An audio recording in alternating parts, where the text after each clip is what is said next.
Hey guys! Today we'll be recapping the Manhwa, the Duke's darling daughter-in-law. Please remember to like and subscribe if you enjoyed the video, as it really helps our channel grow. Thanks. There are two powerful noble families in the empire. The first is House Schuetz, whose members are renowned as fearsome warlords. The second is House Kleider, a family of merchants that stands at the very heart of commerce. If combined, the power of these two houses would eclipse the imperial family itself. At one time, the heads of these two families were even close friends. But 10 years ago, the Duke and Duchess of House Kleider fell from a cliff and died. When Duke Schuetz learned of the accident, he rushed to the scene of his friend's death. There, he found their bodies and a child's clothes.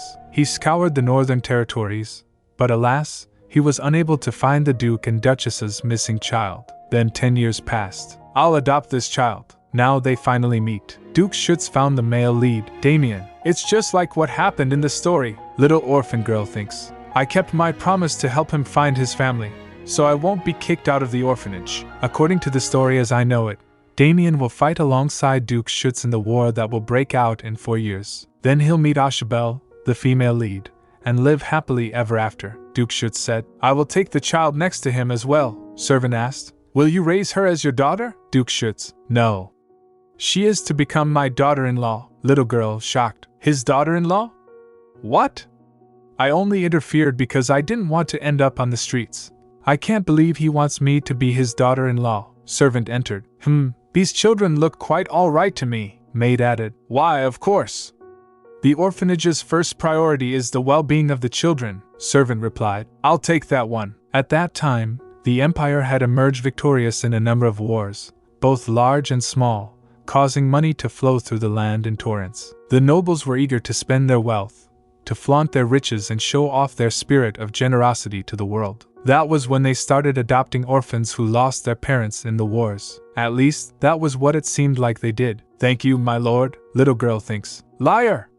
She just wants to impress the nobles. She wouldn't bother to bathe or feed us otherwise." To secure donations, the orphanage director only accepts good-looking orphans, maid said. "My word! What a pretty child. Why are you crying here? Where's your mother?" Little girl told. "I was one of those children." However, the director overlooked one crucial detail. "My mother was an infamous thief who had caused the empire quite a bit of trouble. But she was hanged when she was caught stealing from a distinguished count. Who would willingly take in the daughter of a thief? Today, I'm back at the orphanage after being abandoned by my adoptive parents for the 3rd time." "Carry me too." Okay. "Give me a moment," little girl explained. It was after I got into an accident on my way back that I realized something. This world is a story from a book. In the world I had once lived in, you could create objects and control people with a flick of the wrist. In my past life, I worked to realize the implications of this concept. My memories are hazy, but I know that I was deeply attached to the work I did. I suppose the accident wasn't all bad. It awakened the memories of my past life, after all. But there's still one thing I don't understand. Of the countless books I've read, why can I only remember what happens in this one? And yet, I still can't remember the title. Anyway, I'm just happy that I know what the future holds. Judging by the director's expression, it seems like she lost money gambling again. She must know it's a losing battle. "Why does she keep going back?" she added. "Is that kid new? Wow, how strange. He doesn't look nervous at all." Maid became furious. "Say hello to your new friend. He'll be joining you starting today. His name is Damian." Little girl thinks. "That's him. I haven't forgotten him even once since I realized I was living in a novel. He's the male lead and the future hero who defeats the emperor. Damian Kleider. That makes me the character that bullies him and gets kicked out of the orphanage. I am Ellie, one of the villains in this story." Damian, the male lead, lived a miserable and woeful life. Damian's father, Duke Kleider, was the head of the empire's foremost merchant guild. House Kleider was so influential that some said it was more essential to the empire than the imperial family itself. Eventually, the emperor grew envious of House Kleider and killed them in secret. Duke Kleider's final will and testament were written as though he had known the accident would occur. After that, it didn't take long for Duke Schuetz, the ruler of the barren, monster-infested north, and bloodthirsty killer, to become the target of much avarice. Duke Schuetz inherited the Kleider family's merchant guild. We might be distant relatives, but we're Duke Kleider's actual family. He left a will, so there's nothing we can do. I must find the child. They say he's the spitting image of his father, with black hair and blue eyes. The forest may be full of monsters, but he's definitely still alive, Ellie thinks. I knew it, even though he lived a horrible life when he was a slave. He's the main lead, so I knew he would survive, and now he's right in front of me. According to the book, he suffered a great deal, but I didn't realize it was this bad. I might be shorter than other children my age, but he's even smaller than me. Maid ordered her, make sure you tell him what he needs to know about the orphanage and its rules. The orphanage is already overflowing with kids, but she brought another? I guess we'll have less to eat now that there's another mouth to feed, huh? Carson, 13 years old, oldest in the orphanage, said, Hey, if you want to survive here, you better do everything we say. Got it? Hey, are you even listening to me? Why won't you look at me? Carson, I don't like the look in his eyes. Just his eyes? I think he looks weird all around. Why don't we knock him around a little? Ellie thinks they'll regret that. In the story, I bullied Damian alongside Carson and his friends. Eventually, I was kicked out of the orphanage and died a sad and lonely death after that. I have to stay alive in this life, no matter what. Damian said, Hey Ellie, wanna join? Ellie, nah, I don't feel like it. Damian, you always join in. What gives? Ellie, he just looks weak, that's all. Carson replied, That's true. I can already tell he's a good for nothing. You're the dirty daughter of a thief. How dare you? Get out of here. Maid entered. It's time to start preparing dinner. Everyone go to your assigned places. Ellie agreed. Yes, ma'am. Let's go, Ellie. Ellie, okay. Ellie thinks, this is when Carson will start bullying Damian. If I feign ignorance and don't interfere, then I might be able to avoid a bad ending, at least. It's none of my business. He's the main character. He'll figure it out. I should be focusing on what I'll do after I leave the orphanage. He'll survive one way or another, even if he takes a few hits along the way. I've seen so many people ruin their lives by sticking their noses in other people's business. Alright, I'll help him just this once. After this, I won't get involved in his story. Carson, oh, it's you. You scared me. I thought you were the director. Ellie asked. What are you doing here? Carson replied. Take a guess. Can't you tell? We're teaching the new kid a lesson. We gotta initiate him, somehow, right? Wanna see something funny? I thought this punk was a girl at first, but it turns out he's a boy. Isn't that weird? What kind of boy has such a pretty face? Ellie said. Why does that matter? At least he's better looking than you. Carson. What? Ellie. I'm just joking. The director said she's looking for you. Carson. We were just starting to have fun. What does that harpy want anyway? Ellie. She asked me where you were. I wouldn't wait too long. You know what she's like. Carson, angry. Hey kid, I guess today's your lucky day. Let's go. Ellie asked. Hey, are you okay? Ellie. Hey, don't do that. It'll get infected. Use this. Stolen from the director's room. It'll help with the pain. Damian. What is it? I don't need it. Damian added. They'll just beat me again before it heals anyway. So don't bother. I'll just be hit again. Resistance just leads to more violence. Surrender is the easiest way to quell violence. He's so young, but he already understands. Ellie. It's still better than nothing. Put some on later at least. Okay? Ellie thought. I already understood what Damian had gone through when I read the book. But when I look into his eyes and see how similar we look, I can't breathe, as if I have a lump in my throat. Eat your supper quietly. There is to be no chatter during mealtime. Ellie thinks, is Damian skipping supper? I don't see him. If he skips supper, he'll be starving by tomorrow. Tommy asks, Ellie, if you're not going to eat your bread, can I have it? Ellie, sorry Tommy. This one's mine. Tommy, but you're not eating it. Ellie, I'm going to. Though I don't know if he'll eat it or not. I should be helping clean the kitchen. But I'm worried about Damian. He's not in the bedroom. Where could he be besides here? Carson says. What are you doing here all by yourself? Looking for a ghost or something? Ellie thinks. It's Carson. Ellie, why would I be looking for a ghost? I was just seeing if Betty was here. Carson, is that so? Well, I know something even more fun than looking for ghosts. Ellie thinks. He's talking about Damian. Carson, his name is Damian, right? Anyway, I was eavesdropping on the director when I heard that he was a slave before he came here. Apparently, he hunted monsters in the dark all by himself. Ellie, that little brat? Give me a break. Who would believe that? Carson says. Ellie, you don't have a crush on him or something, right? Ellie thinks. Carson bullied most of the children at the orphanage, but he was especially cruel to boys I took any interest in. If he was less sadistic, then I may have considered that his behavior was a childish form of affection toward me. Ellie, not really. Anyway, I think I saw him going to the warehouse. Carson, the warehouse? Only the teachers are allowed in there. Why would he go there? Ellie, I'm not sure. Maybe they're taking special care of him. I saw him go in with the assistant teachers. There's a lot of delicious food in there, you know. Carson, like you said, Damian's really pretty. The orphanage always prizes the pretty children. You said he hunted monsters too, right? He must be gifted, Ellie says. Oh, so that's why they didn't make him clean, Carson replied. Yeah, right. He was frozen like a statue when we were roughing him up. Remember? He'd usually let something like that slide. So you think you're stronger than him? Ellie, obviously. Carson, everyone follow me. We're going to the warehouse. Carson's friend. Okay, Carson, are we gonna teach him another lesson? Ellie, Carson, wait. Take this. I brought it for you. Carson, what? Why? Ooh, Carson. Thanks, Maid shouted. Lights out, Ellie thinks. By now, Carson and his cronies. It was you, Maid shouted. You're the little thieves. Ellie, that's not true. We just heard that Damian was here. Maid, that's enough out of you. And what's that bread in your hands? Ellie, I can explain, Ellie thinks, are being chewed out. I was going to give that bread to Damian, but at least I got some use out of it. Carson is so dumb. Anyway, where in the world is Damian? Ellie thinks. I heard that he was a slave before he came here. Apparently, he hunted monsters in the dark all by himself. Oh no.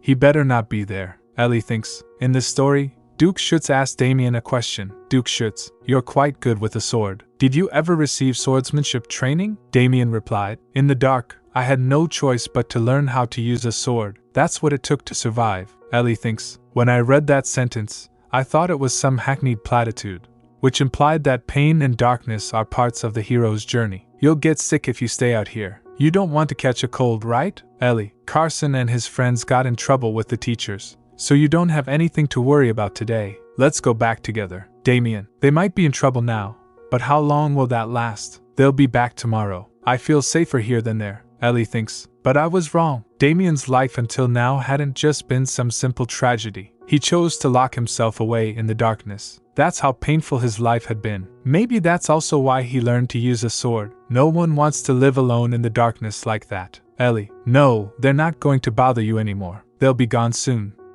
I promise. I'll make sure that no one hurts you. So come with me, Damian. Ellie, use this. It'll help with the pain. Damian, but why? Ellie replied. Because I want to. It's true. I really do want to help him. I don't know whether or not he will come to understand me, but I can't let myself die like I did in the original story. It's time to get going. I was so worried about you that I couldn't eat. Let's go have supper. Ellie thinks. Food.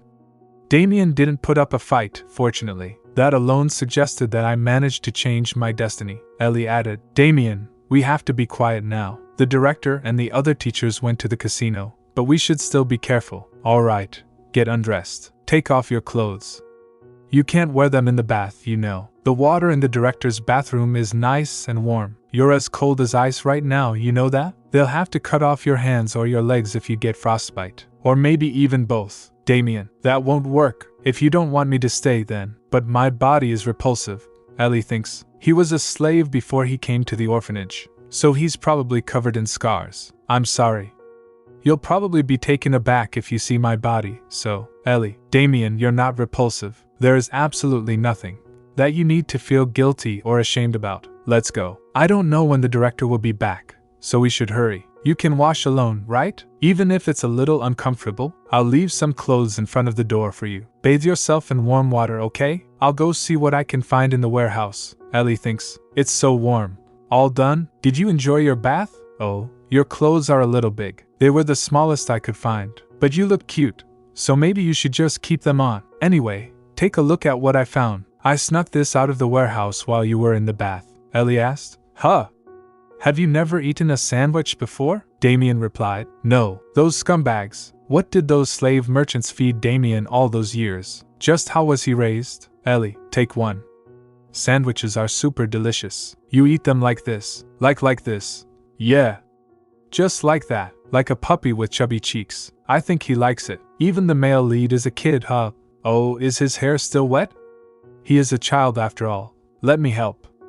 You'll catch a cold if you don't dry your hair. Ellie smiled. Oh, he's like a puppy, and it seems like he's letting his guard down a bit. Ellie's POV. Huh, those scars. It looks like he was bitten by some animal. How did you get those? Oh, these? They told me I had these scars when they picked me up. That's why my master made me grow my hair long. Ellie thinks. The book said Damian had shoulder-length hair as a child. Now I know why. I can't even imagine how cruel this fictional world was to Damian when he was young. Damian, your bangs are a little long. Don't they bother you? The same could be said of me. I bet things will be even more difficult from now on. More so because Damian's beauty isn't good for my heart. He's so much prettier than I expected, Ellie said. Damian, I think you might have a fever. Do you feel sick? He replied. No, I'm fine. I just feel a little hot, Ellie thought. I'm glad to hear that. I hope he didn't catch a cold. This is where we'll be sleeping from now on, Carson asked. Ellie, is that you? Who's that behind you? Ellie replied. Shh. Be quiet or you'll wake Betty up. There's no one else here, Tommy. Go back to sleep. Tommy, okay, Ellie thought. Good, Carson and his friends aren't here. But we should still be careful though, Ellie said. Damian, my bed is the one near the window, and yours is the one closer to the door. We're supposed to sleep separately, but this is your first night here, so we can share my bed. Damian, share your bed? Come on. I'm getting sleepy, Ellie thought. Is this his first time in a bed? It seems like he's not used to it. What's that smell? I'd bathed in the director's bathroom before, but there's nothing in there that smells like that. Oh man. I'm acting like a creep. Okay, time for bed. Sleep tight, Damian. You're not going to say goodnight? Damian replied. Sleep tight, Ellie. Ellie, goodnight, Damian. What an unusual person. He just looks weak, that's all. Is she just being nice to me because she feels guilty? Most people keep their distance from slaves though, Damian thought. They're not going to bother you anymore. They'll be gone soon. Use this. It will help with the pain. You're not repulsive. Could that be true? Am I really not repulsive? There's no way, Ellie thought. Damian. His eyes sparkled so prettily when she said that. No, I can't get my hopes up. I won't let myself. Damian felt sleepy. What are you doing? Slaves are supposed to entertain their masters. Now fight the monster. You can die for all I care. I went to great lengths to ensure your victory. Don't tell me you're giving up now. No one will come to save me. I'll die if I don't manage to kill this monster. Pull it together. I have to pull it together, if I don't. Ellie shocked. Damian! Are you okay? Did you have a nightmare? Or did you catch a cold? You don't have a fever. Oh dear, you're sweating. Are you sure you're okay? You seem sick, Damian thought. Ellie. No one has ever worried about me before, myself included. But she's being so kind to me. This won't do. I'll bring you a washcloth, Damian replied. Wait. I'm fine. I don't feel sick at all. Ellie. Really? You should still rest, Damian thought. It's strange. When I'm with Ellie, I feel warm and tingly, as if I've swallowed sunshine. Maybe I should have told her I was sick. That way, Ellie would. Damian. Hey, Ellie. You did that on purpose, didn't you? Carson shouted. That punk wasn't in the warehouse. Do you have any idea what the teachers did to me when I got caught? It's all that brat's fault, Ellie asked. Why are you blaming Damian? What? You're the idiot for falling for it. The bell just rang, which means, Ellie, how could you do that to me? A maid shouted. Just what do you think you're doing? Carson. You still haven't learned your lesson, I see. Carson, it's not what it looks like. Ellie started it. She called me an idiot. It's all her fault, Ellie. Hey. I know all of you heard her too, Carson. Oh, please. Don't be ridiculous. You're always the first to raise your fist. That's why none of the nobles have shown any interest in you, Carson insisted. You have to believe me. It's Ellie's fault that we snuck into the warehouse yesterday, the maid asked. Ellie, is that true? Ellie, Damian was really sick yesterday. He was running a fever, so I went to get some medicine for him. But Carson kept telling me that all the teachers had gone to the casino. Carson shouted. What? When did I say that? Ellie continued, but I didn't believe him. The teachers would never leave all of us children behind to go to the casino. Isn't that right? Carson thought. Well, now, for the clincher. I have to make sure she won't ask me any more questions, but I noticed something strange. Was the door to the warehouse left open last night, by any chance? Yesterday, the director sent me on an errand, so I was the last person to lock it. Ellie worried. Are you sure we'll be okay? I'm worried we'll get caught. Carson reassured her. I told you it's fine. There's nowhere better for a secret tryst than here. I'm sure I left the keys in the director's room, so there's no reason the doors should have been open. Ellie, I must have lost them. I'm so sorry. Carson, it's okay. Don't be so hard on yourself, Ellie insisted. No, I was careless. It's all my fault. I'll take Carson and explain what happened to the director, the maid shouted. No! I mean, Carson, why did you tell such a horrible lie about the teachers? Something bad could have happened to Damian because of you, Carson protested. No, it's not true. I never said that. Ellie is lying, I swear, the maid scolded. Enough excuses. Follow me, Carson pleaded. It really wasn't me. Damian should be safe from him, at least for now, Ellie said. Betty and Tommy. We better get going before the director scolds us. You two should wash up and head downstairs, Tommy asked. What about you? Ellie replied. I'll be down in just a moment. Tommy. Okay, Ellie. Come join us soon, Ellie thought. Ellie, last night, the teachers definitely left. I already told you. I'll protect you from the others, no matter what. I wanted to pay them back for what they did to you, Damian requested. Protect me? Why? Grown-ups are supposed to take care of children. Though you probably haven't met a grown-up like that yet, Ellie assured him. Damian, I'm sure there's someone out there who will help you. You'll be able to count on them, Damian asked. If I do, then what happens next? Ellie smiled. You'll live happily ever after, Tommy shouted. Ellie, you have to come down quickly. The director's awake, Ellie gasped. Oh no, already? She'll yell at us if we dilly-dally for too long. What is this feeling? Carson became furious. That brat will pay for this.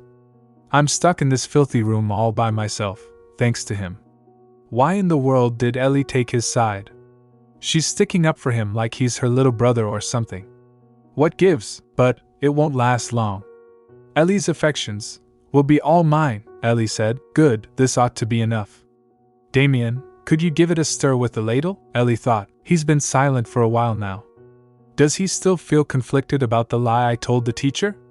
Well, he's faced so much violence and abuse until now. He's probably not used to telling lies, so it makes sense that he's feeling a bit vexed. Damian, are you still feeling shaken about what happened earlier? Damian replied.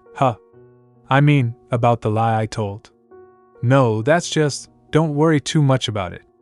If you're going to get revenge on someone, you have to do it properly. I might have lied, but that's much better than being used or made a fool of. Regardless of what your life was like until now, you can't let people take advantage of you anymore, Damian. Okay, Damian thought. No one has ever said anything like that to me before. Until now, I simply survived by obeying my master. Ellie. I won't let myself be bested by anyone ever again.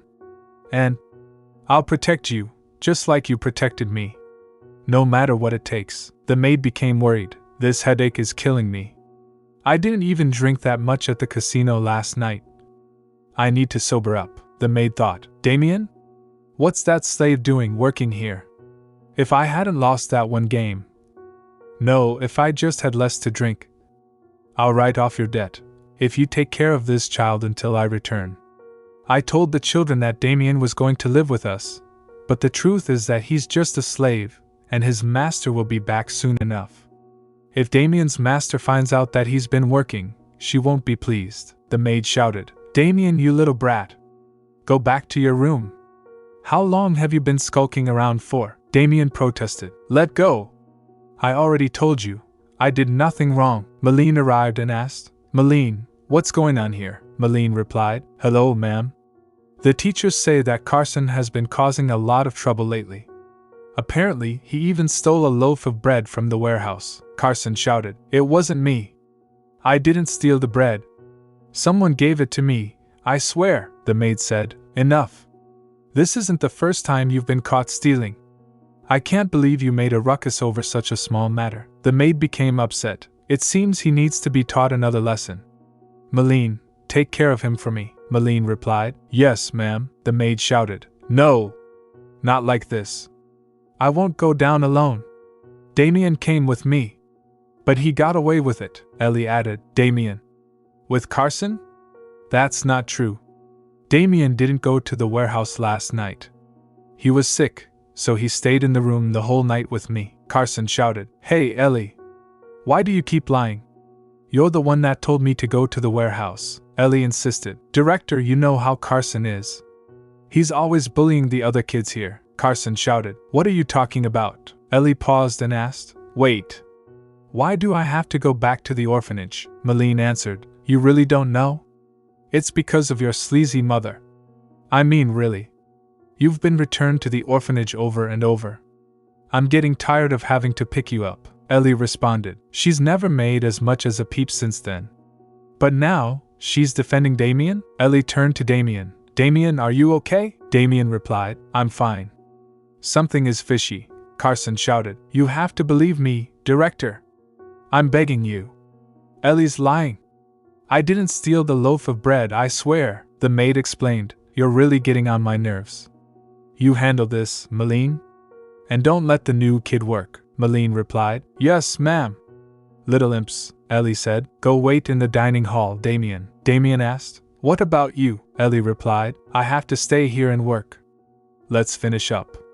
We're nearly done cooking. I'll be there as soon as I can." The reason that the director forbade Damian from working wasn't preferential treatment. It was because of his master, but the other children don't know that. They'll just think it's unfair. Nothing good comes from standing out. "You'll wait for me, right?" Damian thought. "Follow me, Damian." "Do you think they'll get punished? That teacher's hits really hurt. They must be scared. The last time she hit me, I'm glad the other kids don't see what's really going on. The truth is that the director just doesn't want him to do chores." "All right, I'll go get Damian after I finish up here. I hate being alone, but I don't want to make Ellie dislike me," Ellie called. "You waited for me, right? Let's eat together. Follow me." "Are you all done with your work? Then can I sit next to you?" Damian replied. "Of course. We made something delicious for everyone today," Carson shouted. "Wait. I always sit on Ellie's right," Ellie thought. "It seems like he's in better spirits now that he doesn't have to worry about Carson." Damian thought. "Who does he think he is? You can sit somewhere else for a day, right? Damian is new to the orphanage, after all," Tommy added. "But I don't wanna," Ellie encouraged. "Tommy, did you know? I heard that you can become popular if you know how to share," Tommy responded. "Oh, really? Okay, then I'll let it slide, just for today.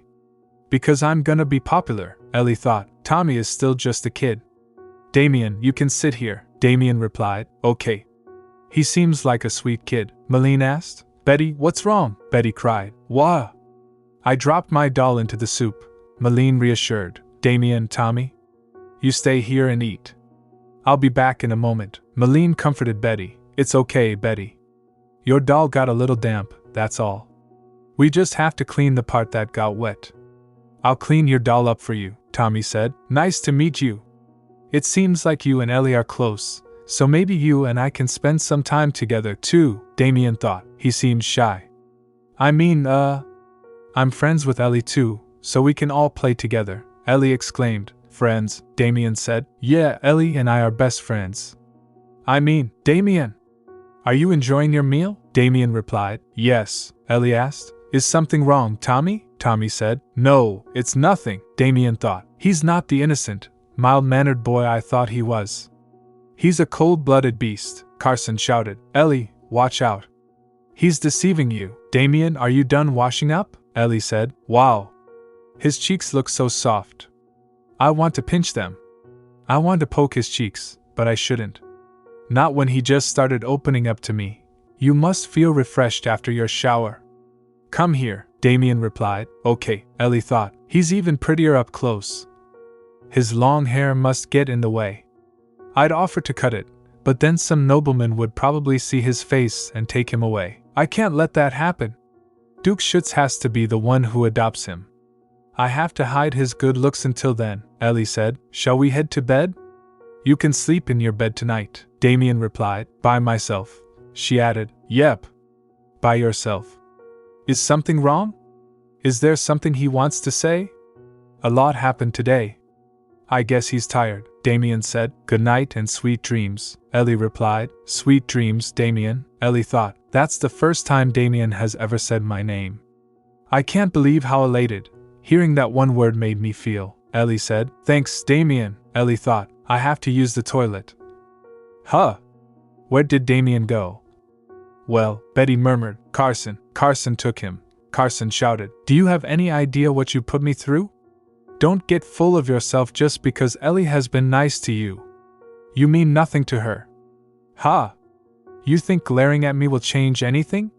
What are you gonna do about it, huh? Damian thought. You can't let people take advantage of you anymore. Carson continued. Ellie is just soft on good-for-nothing weaklings like you. You're just one of many. That's the only reason she took care of you. It's not like you're special or something, Damian thought. He just looks weak, Carson added. That's all. Worthless. Stupid, Damian reflected. I had heard harsh and abusive words countless times when I was a slave. I was as used to it as I was to physical violence. I'm the one that saved you. Pathetic slave. But when Carson said that I meant nothing to Ellie, loathsome, I felt my heart sink. You'll never be anything but a slave. Like I was sinking deeper and deeper beneath the currents of a river like ash in the wind. Carson continued, you should know your place. How dare a slave be so arrogant? You think we're equals because we're both at the orphanage, huh? Well, you're mistaken. Why don't you cool your head in the water for a bit? Ellie, Damian called. Ellie, Carson taunted. Ellie. Hey, Carson shouted. What do you think you're doing? Carson always threw kids he didn't like into the lake. Damian's in danger. That lake will be freezing now that it's winter. Ellie told Damian. Please be safe. Ellie shouted. Are you crazy? What do we do? I knew you were up to no good. But what the hell do you think you're doing? Carson thought about Ellie. What? How could she do this to me? Now that I think about it, she refused to join us whenever we bullied that kid, he called out. Hey, Ellie. Wanna join? Ellie replied. Nah. He was sick, so he stayed in the room the whole night with me. Carson pondered. Why is she being so nice to that brat? What makes him so special? He said. Let's head back. I'll patch you up. Carson became furious. There was a reason why I never liked that brat from the start. It's your fault that everything's been ruined. Why did it have to be you? Boys shouted. Carson. Are you okay? Can you climb up? What do we do? Ellie explained. You went too far this time. You're such a horrible person, Damian called. Damian, are you alright? He replied. Yeah, Ellie said. There's no point trying to reason with them. Let's go, Damian, Damian thought. That's the first time I've seen her get angry. Why is she so mad? Because I'm weak? Or pesky? Perhaps this is all a dream, Ellie asked. Damian, why didn't you fight back? Why didn't you resist? Damian thought. I was right. She's mad because of me. I knew it. Do you pity me? Is that why you're taking care of me? Ellie inquired. What are you talking about? If that's why you're being nice to me, then you can just let me be. I'm used to this sort of treatment anyway. Damian shouted. Damian! What are you talking about? You thought I pitied you this whole time? I'm sorry I made you feel that way. I'm sorry I said you looked weak. I should have apologized back then. I don't think you're weak. I think you're stronger than anyone else out there. That's the truth, too. I hope you'll believe me, Damian replied. That's not really what I wanted to hear. I was so sure that she was going to say I'm pitiful and pathetic. But she said I'm strong. That can't be right. Not me, Ellie insisted. She helped you out because she felt bad for you. That's not a word anyone would use to describe me, Damian said. Ellie. Did I say something wrong? I thought that I was annoying you, Ellie asked. Huh? Why? Damian stammered. I don't know, Ellie said. Your eyes will sting if you keep rubbing them like that. Look at me. Don't cry. Your beautiful face is all swollen, Damian asked. Does that mean you don't hate me? Ellie replied. Why would I hate you? Damian thought. But you avoided eye contact with me, he continued. When? Me? Avoid eye contact with you, Damian said. You said that something was bad for your heart, remember? Ellie clarified. Oh, it's not good for my heart. I can explain. I didn't avoid eye contact because I hate you. There's another reason, Damian exclaimed. I knew it. Ellie, you think I'm? Ellie assured. I won't do it again, Damian asked. Really? Ellie affirmed. Yes, Pinky promise. You have my word. You trust me now, right? Damian replied. Yeah, Ellie thought. Phew, he stopped crying. Ellie declared. From now on, I'm going to hold your hand. I want to sit next to you when we eat, too. Damian agreed. Okay, we can hold hands and eat together. But I want you to promise me something, Damian. If someone tries to hurt you, you need to defend yourself. Don't let anyone treat you like you're inferior to them. And if something bothers you, ask about it right away. Don't just suffer in silence. Damian responded. Okay. Pinky promise? Ellie confirmed. Pinky promise. She asked, are you ready to head back? We should get those injuries treated. Damian thought. Ellie was telling the truth. Damian reflected. Ellie showed me what true happiness felt like. I'm sure there's someone out there who will help you. You'll be able to count on them. You'll live happily ever after. I feel so much joy, even though I'm crying. If this emotion isn't happiness, I don't know what is. That's why. I'm going to let myself be a little greedy. Duke Schuetz asked, please spare me. It looks like the information was false. What a waste of time, he instructed. Let's go, Auntie. Let's move on to the next read. All done. Now let's sleep. HM? What's wrong? Damian asked. Can I sleep with you? Ellie was shocked. With me? I keep having these scary nightmares. Our beds are small, so it'll be uncomfortable. So I can't. I suppose it's fine. It's not a difficult request. Damian, do you want to sleep on this side? Lie down, Ellie. Ellie responded. I think he's feeling better now. Even though I'm just an extra in his story, I'm glad that I could help him. It feels just like we're siblings. Don't you agree, Damian? I'm not your little brother, Damian replied. But Damian, you're 11 and I'm 13 years old, Ellie pointed out. Ellie thought to herself, oh no, is he mad? It's no surprise. Even though he's young, he's undeniably the male lead of this story. I shouldn't treat him like a kid. I was just joking, Damian. Don't be offended. To be honest, I just wanted to say that sleeping next to you is nice and warm. Oh, I think so too, Damian said softly. He's so cute, Ellie thought. Sleep tight. It's getting late. Sweet dreams, Damian. You too, Ellie. Damian! Look! You're so pretty, Damian! Ellie exclaimed. Thank you, Ellie. You've made me so happy, Damian replied. How pathetic. Did you really think you could bring me down with mere herbs? Duke Schuetz, to Auntie, I want to kill you right here and now. Auntie, my apologies, Your Grace. Did you send the child to the Saint Orphanage? Maid, yes, that's right. It was the Saint Orphanage. I will decide how to punish you later. Send a letter to the orphanage and let them know we are coming to pay a visit. Auntie, yes, Your Grace. Wait. We have to deal with those two first. Maid, what? Your Grace, please. Wait. Your Grace. Things are hard enough as it is, and now I have to deal with these sick brats? Maid, what made them think they'd be fine after soaking in a freezing lake? Maid, I can't let Duke Schuetz see the children that are dying. First, I'll give them some cheap medicine and hope they look healthy enough to show the Duke. That means I'll have to sell one of my mana stones. Duke Schuetz, as he arrives. Welcome, Your Grace. This orphanage is far from the city and completely secluded. It would be difficult to get here without horses and a carriage. They could assert that it's a good environment for children, but... Duke Schuetz, where is the director? She should have responded to my letter by now. Maid, about that. We received the news of your visit not long ago. We were slightly late in telling the director. She's coming now. It'll just be a moment.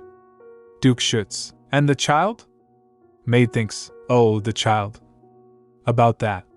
The director swore us to secrecy, so we can't just tell him the truth. Duke Schuetz, feeling the tension. What a mess. Never mind. I'll find him myself. Auntie, I can't believe how cold it is here. That's not good for young children.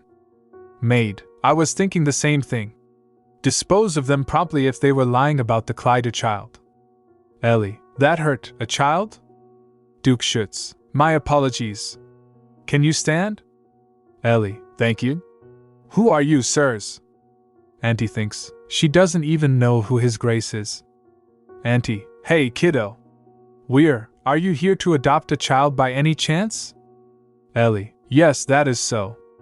Auntie, I see. The children are in the director's room.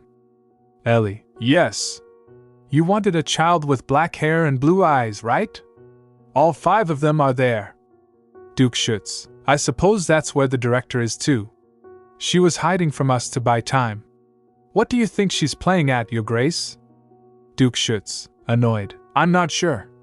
But knowing this has just put me in a foul mood. Maid, welcome, Your Grace. Thank you for visiting our humble orphanage. These are the children, then? Maid, yes, these are all the children with black hair and blue eyes. I believe the child you are searching for is among them. Duke Schuetz, what's wrong with the children? They don't usually cry like this. Duke Schuetz, this is not the place. Maid, what do you think, Your Grace? Duke Schuetz, I think she was lying, Auntie. Kill her. Auntie, yes, Your Grace. Maid, what? Your Grace, what do you mean? Duke Schuetz, Your Grace. Please spare me. I promise. The child you're looking for is among these 4 right here. Maid, 4? That's not what the child I ran into said. Maid, yes. You wanted a child with black hair and blue eyes, right? All 5 of them are there. 1 is missing. Duke Schuetz, shouting, What? What are you talking about? Don't feign ignorance. Where is he? Where is the child you hid from me? If you dare lie to me, you will die where you stand. Ellie thinks, judging by how noisy it is out there, Duke Schuetz must be headed here. Even though I wanted the events from the story to come true, I'm still a little sad. Still, this is best for Damian. It won't hurt anymore, Damian. Damian asks, Huh? What do you mean, Ellie? Ellie replies, her voice quivering, I promised, remember? I promised I would help you reunite with your family. Andy watches, surprised. I can't believe he's acting so emotional. I haven't seen him like this since his wife passed away. I didn't think I'd ever see him behave in such a manner again. Duke Schuetz, I had heard he was a young boy, but he's quite scrawny. She's the girl I ran into earlier. Ellie becomes confused. Damian, you shouldn't be standing. Don't you dare. Duke Schuetz, what do you think you could protect when you can't even stand straight? Damian's voice is stronger than his body. I'll make you pay if you hurt her. Duke Schuetz gladly responds. He's acting pretty fierce for such a pipsqueak. And just who do you think you are? Ellie thinks, her heart pounding. He's exactly as the book described. A man domineering beyond compare, able to intimidate those around him with ease. It really is Duke Schuetz. Auntie interjects. I already told you, Your Grace. You're more frightening than a phantom. You could try saying that with a softer expression. Did you see how the teachers all ran off? Duke Schuetz replied. I'll see to it that you're trained in rhetoric once we return to the duchy. Answer me, why are you taking me and Ellie? He explained. I'm not taking you. I'm merely returning you to where you belong. You will understand soon enough that which was meant to be yours. Right now, you're nothing more than a feral animal. But once you return to your rightful place, I suspect you will look at the world differently, with greater strength and resolve. At the very least, you'll be able to protect those whom you seek to protect. Grown-ups are even scarier and harder to trust than children. Damian hesitated, feeling a mix of emotions, but he knew he had to go. You have to go, Damian. You have to return to where you belong. He looked at Ellie. What about you? You're not coming with me? Ellie promised him. Of course I will. I promised I'd stay by your side, remember? At the very least, you'll be able to protect those whom you seek to protect. Damian's anger flared. Don't force Ellie to work for you. Duke Schuetz replied. You can't. What makes you think I'd make such a small child work? Don't worry your little head with that nonsense. Damian shouted defiantly. I'll make you pay if you ever mistreat her. Duke Schuetz thought, he's just like his father. He didn't even need a mana stone to prove his identity. Duke Schuetz was so soft and affectionate with his wife, but his disposition would change the moment he was in the presence of others. That child's every action betrays the fact that he's a Schuetz through and through. Ellie, observing the tension, exclaimed, "When did I nod off?" "Oh, Damian's asleep, too. It seems like he feels better now." "What a relief. Are we in the north now? This is so spooky. I thought we were in the middle of a battlefield. This is worse than I imagined. I guess it's true that this territory is crawling with monsters." "No. I have to put on a brave face. Did that crow understand what I just said? It was definitely staring at me." "No, that's impossible. We've arrived. It's huge and magnificent. There are crows here, too." "What's wrong, Ellie?" Damian asked. "Nothing," Franz greeted them. "Welcome back, Your Grace. We received word that you arrived with Lord Damian." Duke Schuetz responded. "I see. There's one detail that I forgot to include in the message, and that would be?" Franz inquired. "I brought along another child to raise as my future daughter-in-law." Franz became confused. "I see, a daughter-in-law. I beg your pardon? A detail? That seems like an understatement." He was at a loss for words when he first heard him say that, begging for an explanation with his eyes. "Well, that's just how it turned out. You should have stopped His Grace, Sir Auntie. It's not like I expect them to welcome me with open arms." A lady interjected. "You can call me Mother. You're the daughter of a thief? Why didn't you say anything?" Ellie exclaimed. "I was younger back then. Have you no shame? I felt excited to meet my new family every time. I was an utter fool. But not anymore. All I want now is to prepare for the future. I don't need a warm, accepting family. That's why I feel confident that I'll be able to shrug off whatever anyone might say. We don't have a suitable maid to serve the young lady." "You should have sent word in advance," Ellie replied. "Young lady? A maid? Excuse me. I'll be fine on my own. I won't make a fuss. I don't need anyone else's help. Back at the orphanage, I did all kinds of chores alone. I don't want them to think I'm some annoying, needy kid." Franz reassured her. "Don't worry, Your Grace. I'll see to it that this issue is dealt with immediately, sir." "Your Grace. Your vassals and distant relatives are waiting for you." "Did rumors spread in my absence?" Duke Schuetz asked. "Yes, it seems so. I suppose it makes sense that this news would attract so many busybodies." "You found Duke Schuetz's son? Duke Schuetz's expectations? Tell them I'll see them after I rest," Duke Schuetz ordered. "Franz, please show the children to their rooms." "Understood, Your Grace. Please come this way." Ellie thought, vassals and distant relatives. All of these people could pose a threat to Damian. Duke Schuetz may have adopted Damian, but they may not realize the strength of their bond. That means Damian's trials and tribulations have only just begun. I won't let anything bad happen to him. Not again. With this blue hope crystal, you'll be able to use magic. I brought it especially for you. You can go. There's something I need to talk to Miss Ellie about in private." The Viscount added. "You don't think I would try to put Miss Ellie in harm's way, do you? Well, it is a pretty gemstone. It's the same color as Damian's eyes. Stop looking at the crystal. It's not something that you deserve to see, much less covet." Ellie was startled. "Excuse me?" The Viscount continued, "But I am a generous man, so I'll allow you to fawn over it more if you like.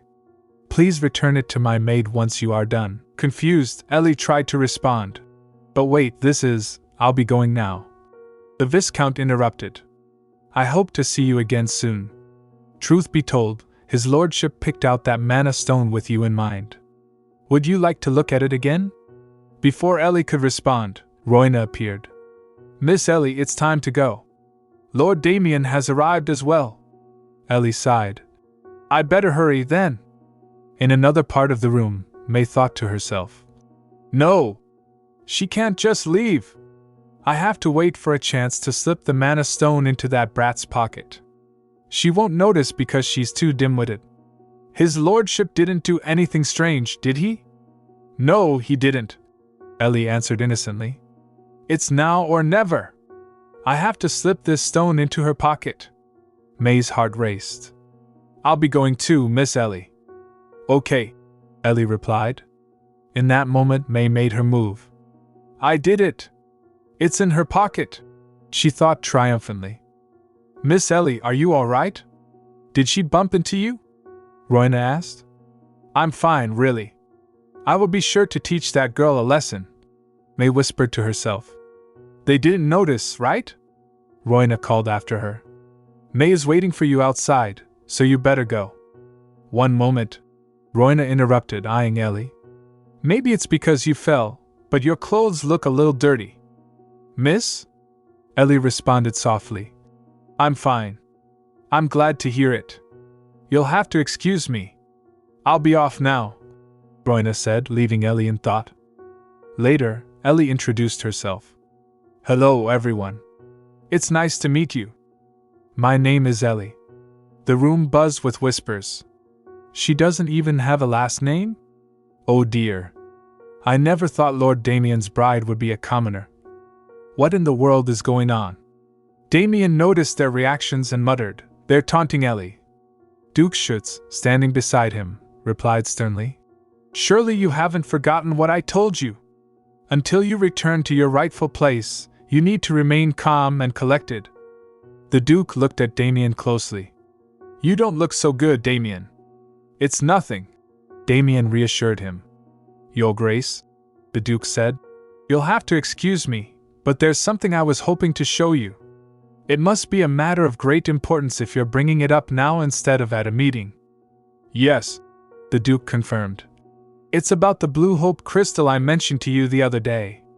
I've just finished polishing it, so I was wondering if you could take a look now. Fine, bring it to me. Present it to His Grace. My lord, May said urgently. There's something I need to tell you. But before she could continue, the Viscount interrupted. What? What are you saying? What's this all about? May struggled to speak. The blue hope crystal I had intended to give you, it's gone. The room froze. The blue hope crystal disappeared? Who last had it in their possession? I did, May admitted. How could you be so careless? Who was the last person that touched it? The Viscount snapped. To be honest, I had shown it to Miss Ellie earlier, but she didn't return it to me. You mean when I went to greet her? Yes, when you showed her the mana stone, May replied. How could something so precious just disappear? The Viscount stepped forward, his voice low. I'm sorry to say this, Your Grace, but I recently heard something rather disturbing. I'm sure you all know the story of the thief who broke into Count Lachenal's manor. The room became tense. Miss Ellie, no, this child's mother was that ignoble thief. What? Someone gasped. She's the daughter of the thief that broke into Count Lachenal's home? Your Grace, we cannot simply sweep this under the rug. The Viscount pressed. I knew he was up to something when he brought up the blue hope crystal. Anyway, if you would allow it, I was hoping to search that girl for the stone. Ellie became shocked, her voice trembling. Excuse me. The Viscount spoke urgently. If you would allow it, I was hoping to search that girl for the stone. I entreat you, Your Grace. Ellie, surprised, quickly defended herself. While it's true that my mother was a thief, I didn't take anything, I swear. The Viscount remained insistent. We're merely asking to check. After a brief pause, Damian agreed. All right. But Ellie, determined, added, But if you don't find it, I want an apology. The Viscount nodded, turning to Damian. Your Grace, please allow me to search the child. Damian replied sternly. Why are you asking me? She already agreed to it. Thank you, the Viscount muttered. As May began searching, her heart pounded. Just a moment. It's not there, she exclaimed, baffled. Of course it's… Wait, what? She stammered. What are you talking about? The Viscount demanded, his patience wearing thin. Are you sure you looked carefully? Yes, my lord, May replied, trembling. The Viscount, furious, pushed her aside. Step aside! I'll find it myself. But after a thorough search, even he came up empty-handed. It's not here, he muttered in disbelief. The onlookers murmured. So she didn't steal the crystal after all? But Viscount Corbeau seemed so sure. The Viscount, now enraged, shouted, Wretched brat! Where did you hide it? Tell the truth. Damian, growing more concerned, softly called out, Ellie. But before he could intervene, Duke Schuetz stepped forward, his voice firm. I can't bear to watch this ridiculous scene go on any longer. Ellie looked up in surprise, thinking, I didn't think the Duke would come to my rescue. The Duke continued, It seems to me that your little tricks are far more wretched. What do you think? Am I wrong? The Viscount stammered, That's not true, Your Grace. I was simply concerned on your behalf. The Duke, unimpressed, replied, It's obvious what's going on here. Do you not find this girl to be the least bit suspicious? The Viscount, feeling the weight of the accusation, hesitated. The Duke's voice turned colder. Now you're making sense. I do see what's going on, and I'd be right to suspect you. The tension in the room heightened as the Duke called out. Auntie. His loyal servant replied promptly. Yes, Your Grace. The Duke commanded. Pardon me, my lord. Fine, go ahead and look. I have nothing to hide. Auntie, methodical and calm, searched carefully. Your Grace, he announced, holding the stone aloft. I found the blue hope crystal in the Viscount's pocket. Gasps filled the room. The Viscount's face turned pale. What was that doing in there? He stammered, panicking. Your Grace, I have no idea what's going on here, I swear. You have to believe me. I'm innocent, Your Grace. Ellie, reflecting on the situation, thought it's a good thing the blue hope crystal is so light. Let's rewind. I'll explain what happened. As the daughter of a thief, I was able to catch on quickly to the maid's ploy. My pocket suddenly felt heavy. I stealthily removed the blue hope crystal that the maid had planted on me and returned it to the Viscount's pocket. She smiled to herself. You shouldn't play such childish games. Luckily, both the Viscount and his maid were super predictable. The north is a very cold place, so I guess right that their clothes were nice and thick. That's why they couldn't feel the crystal. Duke Schuetz's voice rang out, cutting through the tension. Viscount Corbeau. The Viscount, trembling, replied, Your Grace. The Duke's gaze was sharp. It seems to me that you should pay the price for such deception. Take him away, Auntie. And his maid, too. The Viscount fell to his knees, pleading. Your Grace. Please spare me. I was wrong. Ellie, watching the scene unfold, felt a pang of confusion. Even though he was a bad person, it's hard to watch someone face such an end. But I wouldn't have been able to protect us otherwise. Duke Schuetz turned to Ellie and spoke softly. Ellie, you remember the condition you asked of them, right? Ellie nodded. Yes, I asked them to apologize. The Duke raised his voice so all could hear. You heard her. You have ears, no? The Viscount and his maid, now broken, stammered. We're sorry. Please forgive us. Have mercy on us, please. We were discourteous to you, miss. The Duke, maintaining his composure, remarked. Under normal circumstances, I would have immediately punished you, but seeing as Auntie is elsewhere, let's revisit this after the meeting. The Viscount and his maid bowed deeply. Thank you for your generosity. Duke Schuetz motioned to the rest of the room. The others may take a seat. They responded quickly. Thank you, Your Grace. Ellie and Damian, still shaken, sat down as well. You two sit too, the Duke commanded gently. Okay, Ellie whispered. The Duke cleared his throat, returning to the serious matter at hand. Now, let's get back to the topic at hand. As I previously mentioned, I will have these two children married. The Viscount, still trembling, interrupted weakly. Excuse me, Your Grace. It's forbidden for a noble to marry a commoner. Duke Schuetz met his gaze and replied firmly. I'm aware of that. That's why I've called you here today. I need to find a family that will adopt Ellie as their daughter. Ellie, still processing everything, spoke up softly. Now, which of you would like to adopt me? Whispers rippled through the room. One noble scoffed. Just what kind of noble family would want the daughter of a thief? Ivana hesitates, unsure how to proceed as the room falls silent. Ivana. Well, it's regarding the Baroness, Your Grace. Her condition has worsened. Baron Amanta's face tightens as he rises from his seat, a look of concern overtaking his features. Baron Amanta. I must take my leave at once. Please excuse me, Your Grace. Duke Schuetz. Of course. Take care of your family, Baron.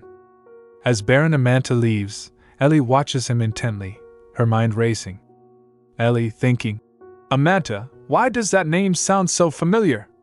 Could it be? She quickly pieces it together, the mine. Ellie's eyes widen as the realization dawns on her. Ellie thinking, Baron Amanta. He owns a small mine now, but later, that mine becomes incredibly valuable. Damian will use a sword forged from minerals found there to win a great battle. This is my chance. Ellie speaks up, her voice steady despite her nerves. Ellie. Your Grace, if I may. Duke Schuetz glances at her, curiosity in his gaze. Ellie. I would like to be adopted by Baron Amanta. The room falls silent again, stunned by her bold request. Duke Schuetz. Are you sure, Ellie? The Baron will be difficult to convince, and his situation is not an easy one. Ellie. I am sure, Your Grace. I believe I can make it work. Duke Schuetz's lips curl into a slight smile, clearly impressed by her determination. Duke Schuetz. Very well. But let me warn you, Ellie, Baron Amanta is no fool. Your tricks might have worked on others, but they won't work on him. Ellie nods, undeterred. Ellie thinking, I'll show him. I'll prove my worth. As the conversation shifts, Ellie notices Damian's confused expression. She approaches him. Ellie. Damian, I'm going to be adopted by Baron Amanta. Damian's eyes widen in shock. Damian. Adopted? Does that mean you'll leave? Ellie shakes her head, giving him a reassuring smile. Ellie. No. I'll still be here with you. I'm just taking the Amanta name. I promised, remember? Damian's expression softens, relief washing over him. Damian. Okay. I'm glad. Ellie watches Damian, her heart warming at how far they've come. But before she can say more, Duke Schuetz's voice echoes from across the room. Duke Schuetz. Now that the matter of Ellie's adoption is settled, let us return to the main issue at hand. Suddenly, there's a loud crash from outside. Ellie and Damian's heads snap toward the sound, tension immediately filling the air. Ellie thinking, what was that? Could it be one of Viscount Corbeau's vassals? Damian steps closer to her, his eyes wide with worry.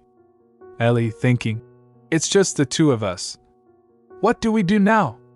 Damian. Ellie, watch out. Before she can react, something lunges toward them from the shadows. Damian looks at Ellie, his eyes wide with surprise at the sudden decision. He hesitates for a moment, then speaks softly. Damian. What do I think? I think you're really brave, Ellie. Ellie smiles at his response, but there's a hint of uncertainty in her eyes. Ellie. Brave? I don't know about that. I'm just trying to find a place where I can belong. Damian steps closer, his voice more determined now. Damian. You will. I know you will. Baron Amanta will see it too. Duke Schuetz, watching the exchange, crosses his arms and gives a slight nod. Duke Schuetz. Ellie, if you are resolved in this, then go. But remember, Baron Amanta will not be easily swayed by mere words. He values action. You'll need to show him your worth, not just tell him. Ellie clenches her fists, determination taking root. Ellie. I will, Your Grace. I'll make him see that I'm more than just an orphan. I'll prove that I can be useful to him. Duke Schuetz gives her a final look, then gestures toward the door. Duke Schuetz. Very well. Go with Ivana and tell the Baron what you've decided. Ellie nods and turns to Damian. Ellie, I'll be back soon. Stay safe. Damian watches her leave, a worried look crossing his face. He whispers quietly as she goes. Damian, good luck, Ellie. As Ellie and Ivana step outside, the chill in the air grows heavier, and Ellie's mind races with thoughts of what she'll say to the Baron. Ellie thinking, Baron Amanta. If I can just convince him, then maybe, just maybe, I can have a future where I'm not just surviving, but thriving. For me, and for Damian. With her head held high, Ellie prepares to face her uncertain future. Damian laughs, the sound light and carefree as he gets caught by Ellie. Damian, you found me so fast. You're really good at this, Ellie. Ellie smiles, her heart feeling a little lighter after seeing Damian so happy. Ellie, I've had a lot of practice. Now it's your turn. You hide and I'll count. Damian nods excitedly, his eyes sparkling. Damian, okay. One more round. As Damian runs off to hide, Ellie stands by the greenhouse, counting aloud and glancing around the lush surroundings.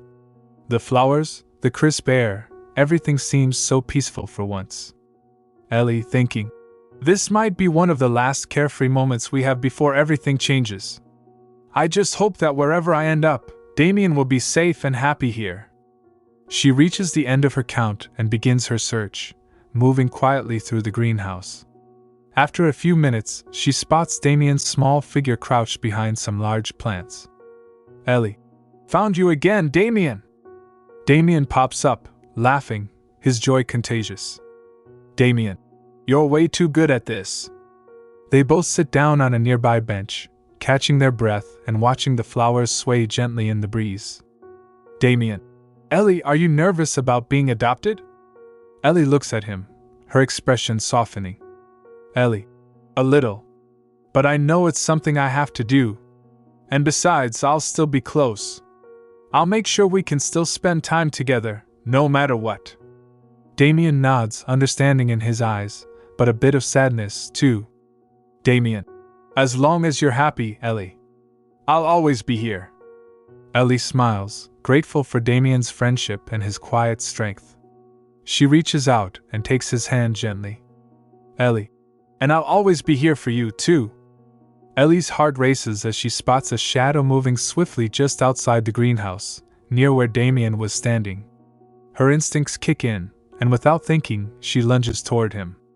Ellie, Damian! Watch out! She throws herself in front of him just as a figure bursts through the greenhouse door, a low, menacing growl rumbling in the air. The figure moves fast, too fast for Ellie to make out any details, but its intentions are clear. Damian freezes, his eyes wide with shock and fear. Damian! Ellie!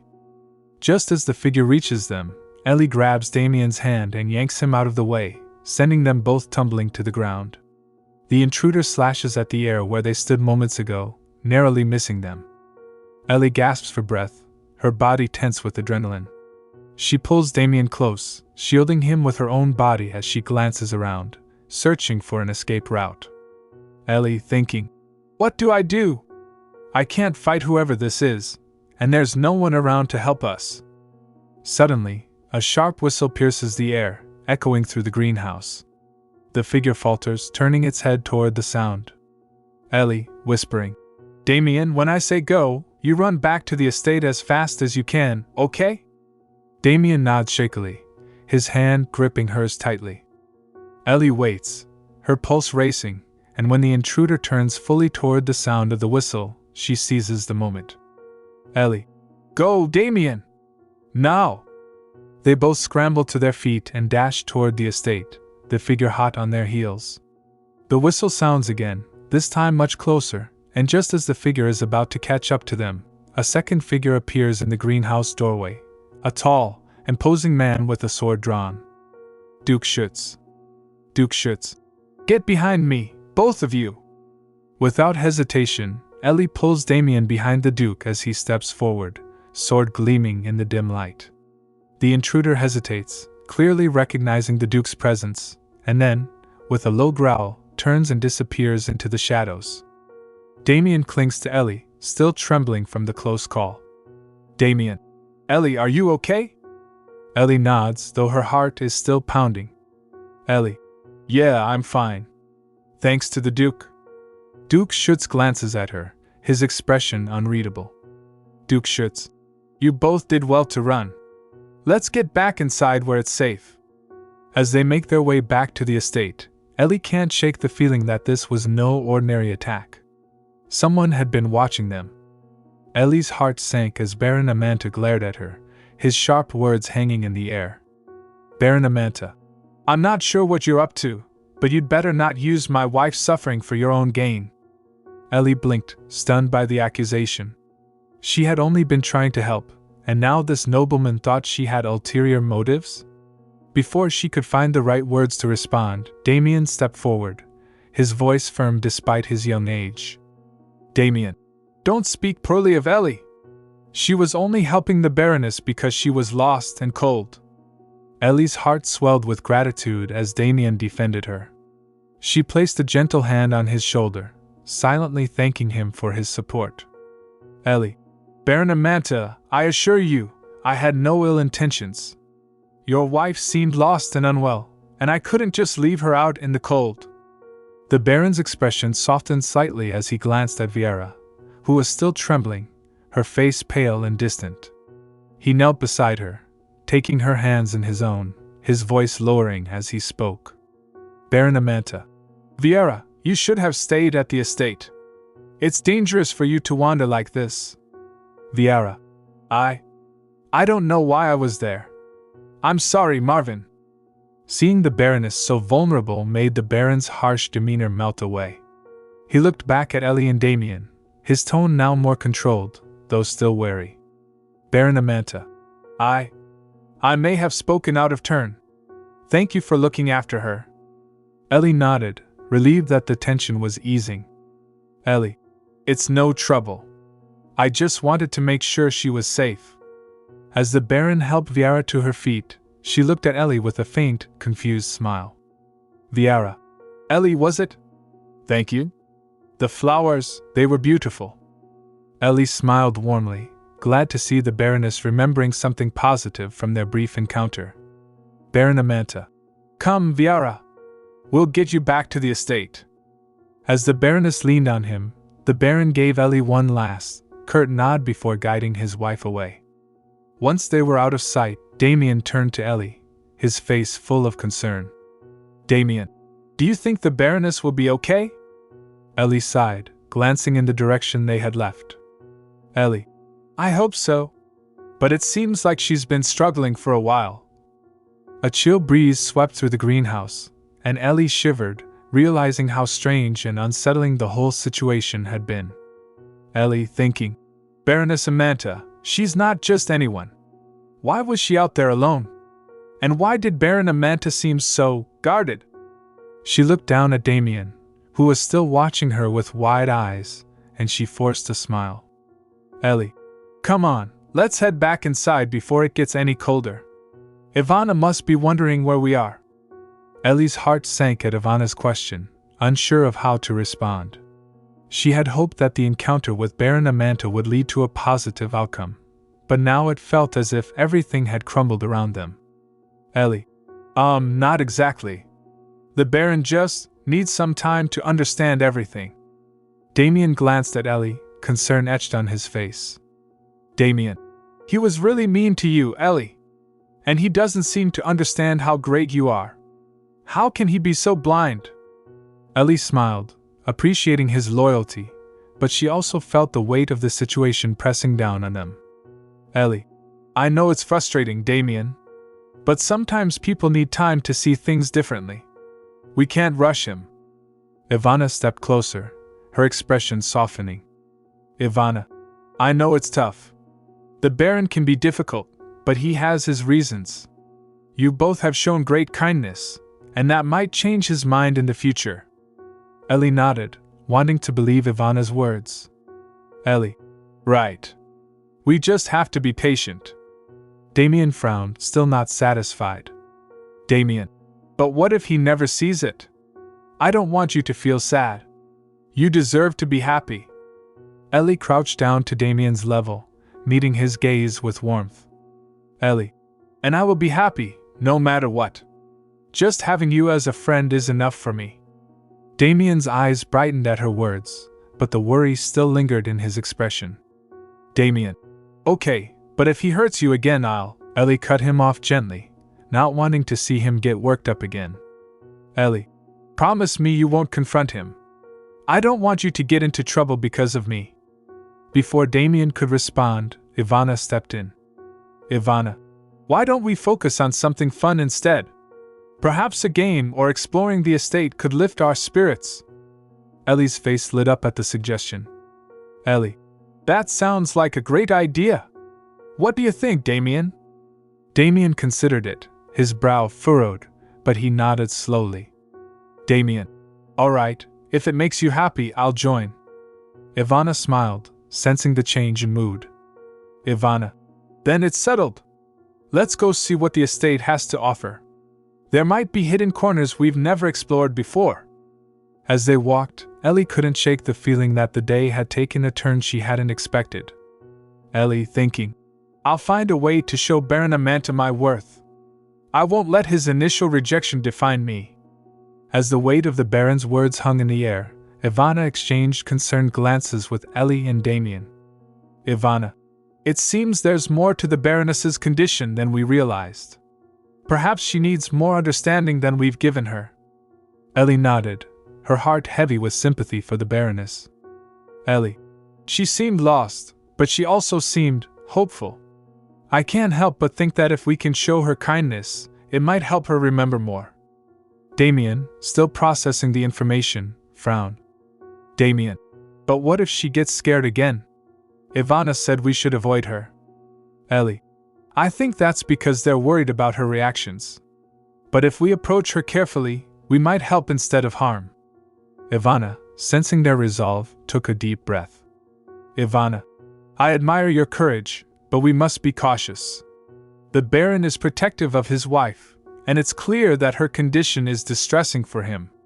We don't want to add to their troubles. Ellie, her determination strong, replied. Ellie. I understand, but I believe we can bring a little light into her life. If she remembered anything, even a little joy, it could help her. Damian. But what if it backfires? What if she forgets us again?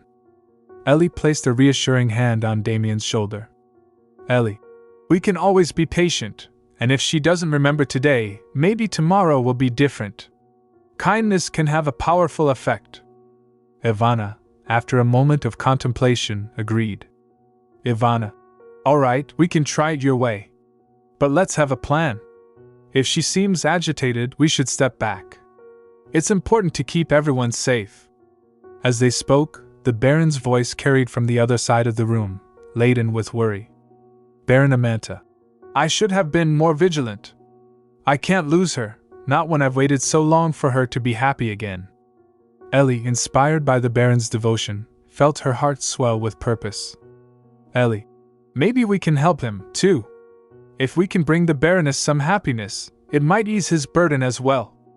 Damian, still skeptical but trusting Ellie's judgment, nodded slowly. Damian. Okay, but we'll be careful. Baron Amanta, his voice steady but laced with regret, addressed Damian and Ellie directly. Baron Amanta.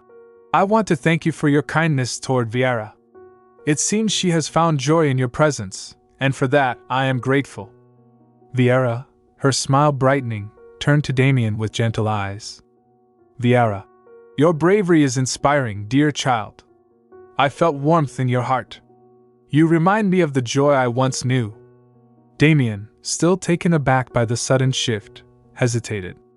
Damian. I didn't mean to cause trouble.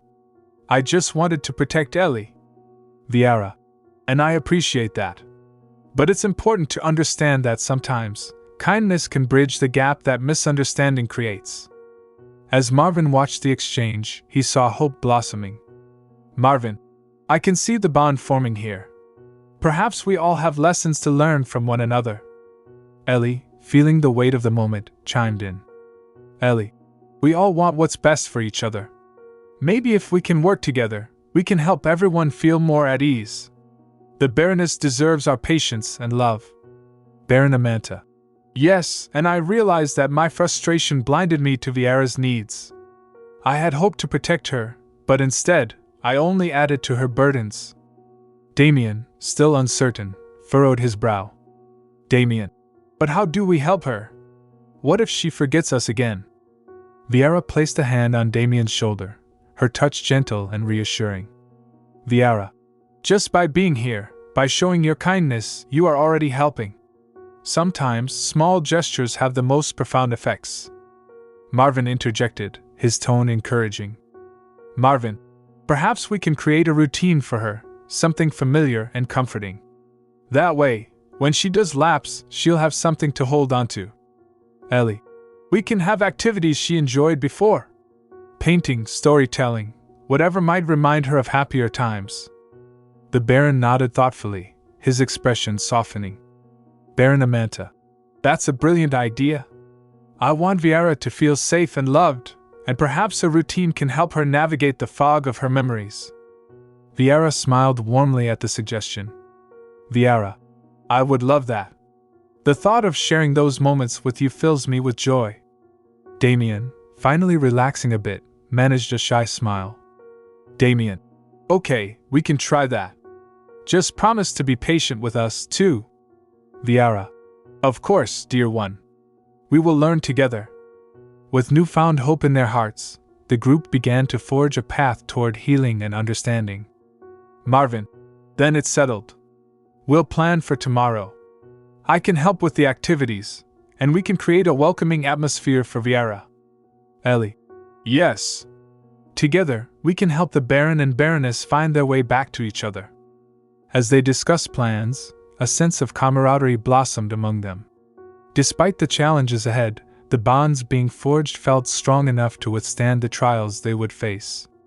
In that moment, the castle felt a little brighter, filled with the promise of healing and connection. Baron Amanta, feeling lighter, looked around at the group with gratitude. Baron Amanta. Thank you, all of you. I didn't expect to find such kindness here. You've brought light into our lives. Ellie. I never thought I would have a chance to befriend someone like you, Lady Vieira. I thought my life would always be in the orphanage. Vieira smiled softly, touched by Ellie's enthusiasm. Vieira. And I never expected to find such a kind spirit in someone so young. You've brought light into my life at a time when I needed it most. As they continued their walk, Vieira sensed the girl's curiosity. Vieira. You mentioned that His Grace got rid of all the teachers.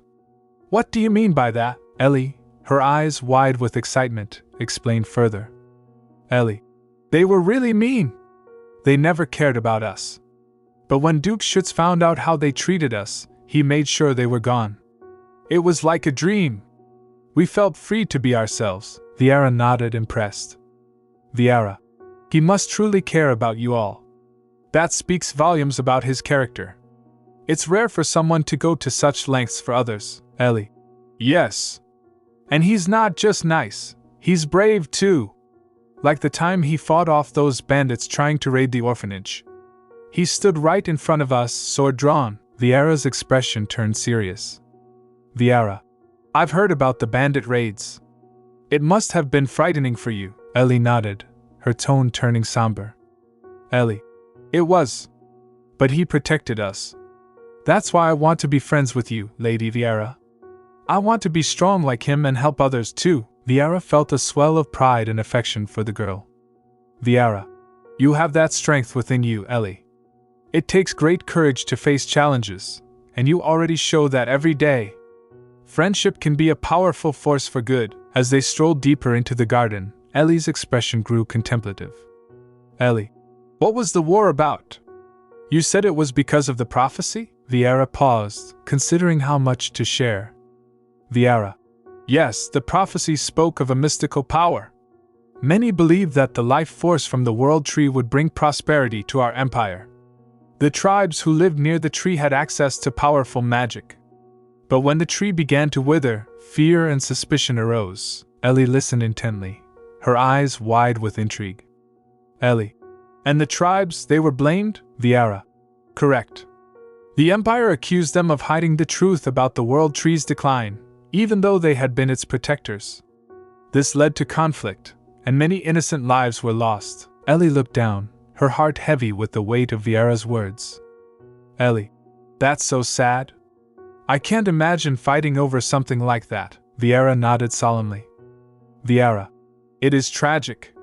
The war changed many lives, including my own. Duke Cliver and Duke Schuetz fought side by side, forming a bond that would last a lifetime.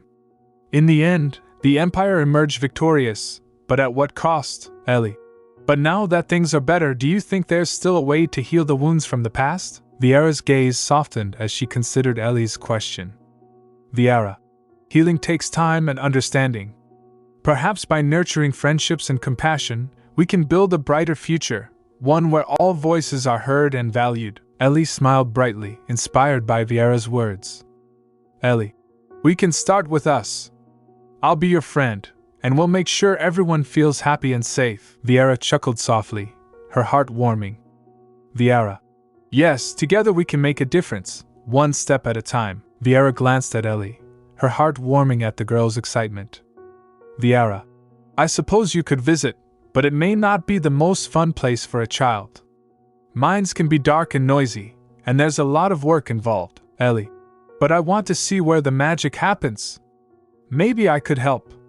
I can be strong like Duke Schuetz. Viera chuckled softly, impressed by Ellie's determination. Viera, well, that's the spirit. I'm sure you could help in some small way, but you should also be cautious. It can be dangerous, and I wouldn't want you to get hurt. Ellie nodded eagerly, her imagination already painting pictures of grand adventures in the mind. Ellie, I'll be careful. I promise. Maybe I could learn something about the oars and how they're turned into swords. Like the one Duke Schuetz is making for Damian. Viera smiled, recalling the look of determination on Duke Schuetz's face when he had spoken of forging a sword worthy of Damian. Viera, that would be a wonderful opportunity for you. Learning about the craft of forging could teach you a lot about patience and skill. As they continued their walk, Viera felt a sense of pride for the little girl who had so quickly become a bright light in their lives. Viera, you know, Ellie, I think there's a bit of magic in the world beyond just the magic of the tribes. There's also the magic of kindness and friendship, and you embody that perfectly. Ellie beamed at Viera's words, her eyes sparkling with enthusiasm. Ellie, thank you, Lady Viera. I want to spread that magic everywhere. Just like Lady Yuria did for Duke Schuetz. Viera nodded, reminded of the powerful love that could transcend even the darkest of curses. Viera, exactly. Love can heal wounds that seem impossible to mend. It seems you've already made a mark on our lives, Ellie. Suddenly, a thought crossed Ellie's mind, and she turned to Viera with a curious expression. Ellie, do you think I could ever learn magic? Like Lady Yuria? Viera pondered for a moment, her mind racing with the possibilities. Viera, well, learning magic isn't as simple as one might think. It requires understanding and respect for nature, as well as hard work and dedication. But if you're truly interested, I'm sure we could find a way to help you learn. Ellie's eyes lit up with excitement. Ellie, I want to learn everything. I'll work hard, I promise. As they reached a small clearing in the garden filled with vibrant flowers, Viera stopped and turned to Ellie. Viera, then let's start by exploring the magic of nature itself. The flowers, the trees, the earth, there's magic all around us if we know how to look for it. Ellie crouched down to examine a delicate flower, her fingers gently tracing its petals. Ellie, it's so beautiful. I can feel the magic already. Viera smiled, her heart swelling with pride and hope for the future. Viera, yes, and with your spirit, I have no doubt you'll find a way to weave your own magic into the world. Ellie looked up at Viera, determination shining in her eyes. Ellie, I promise I will. I'll make everyone proud, especially Duke Schuetz. Viera reached out, placing a gentle hand on Ellie's shoulder. Viera, I believe in you, dear Ellie. Together, we will create a future filled with kindness and love, just like the stories we cherish. Jared Amanta paced restlessly in the mine, his mind racing with the weight of expectations. Jared, I need results and fast. How could I refine this? At this rate, I won't be able to make my ailing mother happy, nor will I receive recognition from my father. Father will be disappointed if I'm not of use to him. He sighed heavily, trying to push aside his worries. Baron Amanta entered the cavern, eyebrows raised at Jarrett's troubled demeanor. Baron Amanta. Why do you keep sighing? What brings you here, my lord? Jarrett. Do I need a reason to come to my own mine? Baron Amanta. So, did you find out more about that or? Jarrett. My apologies. I have not, Baron Amanta. You need not be so hasty. Take your time, Jarrett. No. I'll do my best to make you proud, my lord. Do not worry, Baron Amanta. So be it. Spare no effort then. Just then, Ellie stumbled into the chamber, wincing at the unexpected noise. Ellie. Ow, that hurt, Baron Amanta. Miss Ellie? What brings you here? And you as well, Viara. Good day, my lord. I knew you wouldn't be pleased, but I wanted to visit with Miss Ellie, Baron Amanta. What? Honestly, you know there are a lot of dangerous tools here, Ellie. Wow. What's that blue thing behind you? Some kind of weapon? Wow, it's so sparkly. May I touch the sword? Please, Jared Amanta thought, this is the girl that His Grace brought to be Lord Damian's future wife? She's much smaller than I expected. Swords can be dangerous. You better not. Ellie. Okay, I understand. I'm sorry I pestered you. Swords can be dangerous, Jared Amanta. So allow me to show you something else. Ellie perked up, her curiosity piqued. Ellie. Really? Wait, Jared retrieved a small, intricate monocle from a nearby shelf. Jared Amanta. It's a monocle that uses the power of a mana stone. Take it, and hold it to your eye like this, Ellie. I'm getting dizzy, Jared. Try closing one eye, Ellie. Like this, Jared? Yes, that's right, Viara murmured to herself, a smile creeping onto her face. Viara. Goodness. This must be what it's like to have a granddaughter, Ellie. Wow, this is so neat. Isn't that right, Marvin? Jared Amanta. Huh? What's all this, Jared Amanta? Don't touch those, Ellie. Why not, Jared Amanta? That's a collection of unique ores that we recently discovered. Body heat makes them harden immediately, and once stuck, it's impossible to get them off. They emit a strange substance, too. Ellie stepped back, a mix of awe and caution in her eyes. Ellie. Wow, that sounds kind of dangerous. But also really cool, Viara. Ellie, let's be mindful of our surroundings. Jared is right, we must be careful. Ellie nodded, her excitement tempered by the warning. Ellie. Okay, I promise to be careful. I just love learning about all these amazing things. Jared watched as Ellie's face lit up with fascination. For a moment, the burdens of expectation and disappointment faded, replaced by the joy of sharing knowledge. Jared Amanta. Then let's make sure you learn safely. There's a lot to discover here, and if you're careful, you might just become quite the scholar one day. Ellie beamed at him, her eyes sparkling with determination. Ellie. I will. Thank you for teaching me, Lord Amanta. Viara smiled warmly, sensing the bond forming between them. Viara. Yes, Ellie, the world is full of magic, and you have a wonderful spirit to explore it. Just remember that every great adventure begins with a single step. Ellie stood in the dim light of the mine, her eyes wide with excitement and trepidation. Ellie. Just like a monster. Have you ever seen a monster before? As her words hung in the air, she felt a pang of nostalgia. Ellie remembered. I haven't, but Damian has. He encountered monsters before he came to Schuetz Castle. He said they were really frightening. Once they grab you, they don't let go. Meanwhile, in the next chamber, sat with a frown, his lessons temporarily forgotten. What's wrong? He squinted into the shadows, feeling as though someone had just called his name. That's true. Once they grab you, they never let go. Back in the main cavern, Jared Amanta paused, his brow furrowing in thought. Jared Amanta. Wait. I think I saw something similar when I was young. Duke Schuetz's voice echoed in the distance, firm and commanding. Duke Schuetz. Return to the castle once you've made sure there are no remains of monsters in the rubble. Jared Amanta.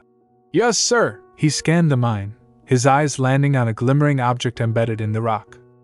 Jared Amanta. Wow, there are even crystals here. I'd better bring it back too. Suddenly, Baron Amanta shouted, a note of alarm in his voice. Baron Amanta. Stop! Don't touch that.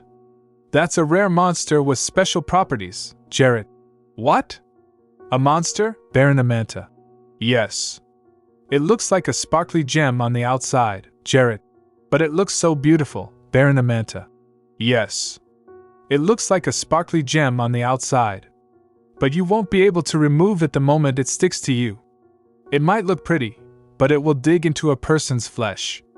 It's a monster, I'm telling you. As Ellie listened, her mind raced with implications. Ellie thought, now they've figured out that this mine is a monster's den. Next, they'll start using the monsters to make weapons. For the time being, it's not possible to feel the full power of the toxin if it only touches your skin for a moment. But if you touch it for a long time, it enters your body and becomes a terrible and deadly weapon. It's strange to think that someone thought of using monsters for weapons. They're definitely vassals of Duke Schuetz, that's for sure. Anyway, it seems like things are happening 3 years earlier than they did in the book. Viera broke through her thoughts, looking concerned. Viera. Shall we head back now, Miss Ellie? Ellie. Pardon? But we didn't even talk that much today, Viera. This was enough. You did something wonderful, Miss Ellie. For my son, my husband, and for me as well. We better head back before it gets dark. His Grace will worry otherwise, Ellie. All right, Lady Amanta. Duke, that reminds me. His Lordship, Baron Amanta, sent this for you. He held up a sleek arrow, glistening under the candlelight. Duke, an arrow? Servant, yes, he said that he made it out of the ore he recently discovered. Duke, what kind of ore? Servant, Mundian. To make a weapon out of a monster, it's quite impressive, really. Duke, I see. I had wondered if he was at loose ends because of his wife, but he managed to produce something after all. Servant, still, a sword would have been better than an arrow. Duke, this is merely the beginning. He'll continue developing new weapons with time. Servant, in any event, I understand now why you decided to take Miss Ellie under your wing. Duke, Servant, these discoveries were all made possible by Miss Ellie. Duke, made possible by that child. Servant, indeed, it may have seemed like an overreaction on her part, but he realized the ore was a monster thanks to her. The Duke leaned forward, intrigued. Duke, eek, just like a monster. Servant, she's a very wise young girl. Duke, the reason I took Ellie with me is because I suspected some connection between her and the Emperor. Servant, she may be young, but she's bold and incredibly clever. Thus, it's highly possible that she is somehow involved with the imperial family. They could be using her to train Damian to submit to them. Duke, moreover, the death of Clyder and his wife was no mere accident. That's why I thought it would be to my advantage to keep the child close, in case she slipped up and accidentally revealed information about the Emperor. He fell silent, lost in thought, a cloud of concern gathering over his expression. Duke, that's what I thought anyway. What if the child has some connection with the Emperor? Why does that speculation alone put me into such a foul mood? Ellie, Miss Ellie? She peeked into the study, her expression brightening the dim room. Ellie, hello? Duke, Miss Ellie, what are you doing here? Ellie, I wanted to say hello to His Grace. Duke, is that so? As you wish. She stepped inside, looking around with curious eyes. Ellie, I just wanted to listen and to hear more about the ore development. I thought he was a kind person, but I'd better be careful. One wrong move, and I could have died. Duke, what's going on? Ellie, I have something for you, Your Grace. She stepped forward, excitement dancing in her eyes. Ellie, it's for your headache. The Duke raised an eyebrow, intrigued. Ellie, Roina mentioned that Your Grace sometimes suffers from headaches, so I brought this for you. Duke, How considerate of you. Where did you find such a thing? Ellie, it just so happened. Flashback. Earlier in the day, Roina, rubbing her temples, sighed in discomfort. Roina, my head. Ellie, Miss Ellie. Back to present. Duke, Anyway, what's that behind your back? Ellie, what? Oh, whatever do you mean? She feigned innocence, her heart racing as the Duke's gaze lingered on her. The arrow she had hidden felt heavier than it should, but her determination pushed her forward. Ellie, it's just a surprise. Duke, a surprise, you say? I'm curious now. Do show me, Miss Ellie. Ellie hesitated, knowing that revealing the arrow might bring unwanted scrutiny. But the glint of intrigue in the Duke's eyes compelled her to take a chance. Ellie, all right, but promise you won't get upset. She slowly revealed the arrow, its craftsmanship gleaming. Duke, an arrow, from the Baron, I see. Impressive. But why bring it here? Ellie, I thought it might help with your headache. Duke, and you think an arrow will do that? Ellie giggled, the tension breaking slightly. Ellie, well, it's not just any arrow. It's made from the ore he discovered. I thought it might inspire you. Duke, inspire me? Ellie, yes. To create something great. Like a sword. The Duke's demeanor shifted, a smile breaking through his stern facade. Duke, you may have a point there, Miss Ellie. Perhaps this little gift will lead to greater things. Ellie, take a look. There's nothing behind my back. Duke, so I see. He sighed, relief washing over him. Duke, phew. What a relief. I must have been mistaken. Why did you go to such trouble? Ellie, I was worried about you. Duke, worried? She nodded earnestly, her big eyes wide with concern. Ellie, yes. Duke, Miss Ellie, would you mind giving the medicine to me? Ellie, to you? Duke, yes, my head hurts from time to time, too. Ellie, all right. Duke, Franz. Give it to me. Franz, I beg your pardon? But you haven't been sick a day in your life. Why did you bring this to me? The Duke's gaze sharpened, and Ellie felt the weight of his scrutiny. Ellie, I doubt you're just here to give me medicine. Duke, he caught on fast. He didn't fall for it. Ellie, my plan was just to leave a good impression on the Duke, but I guess I might as well say it. You told me that I could pick the family that will adopt me, Your Grace.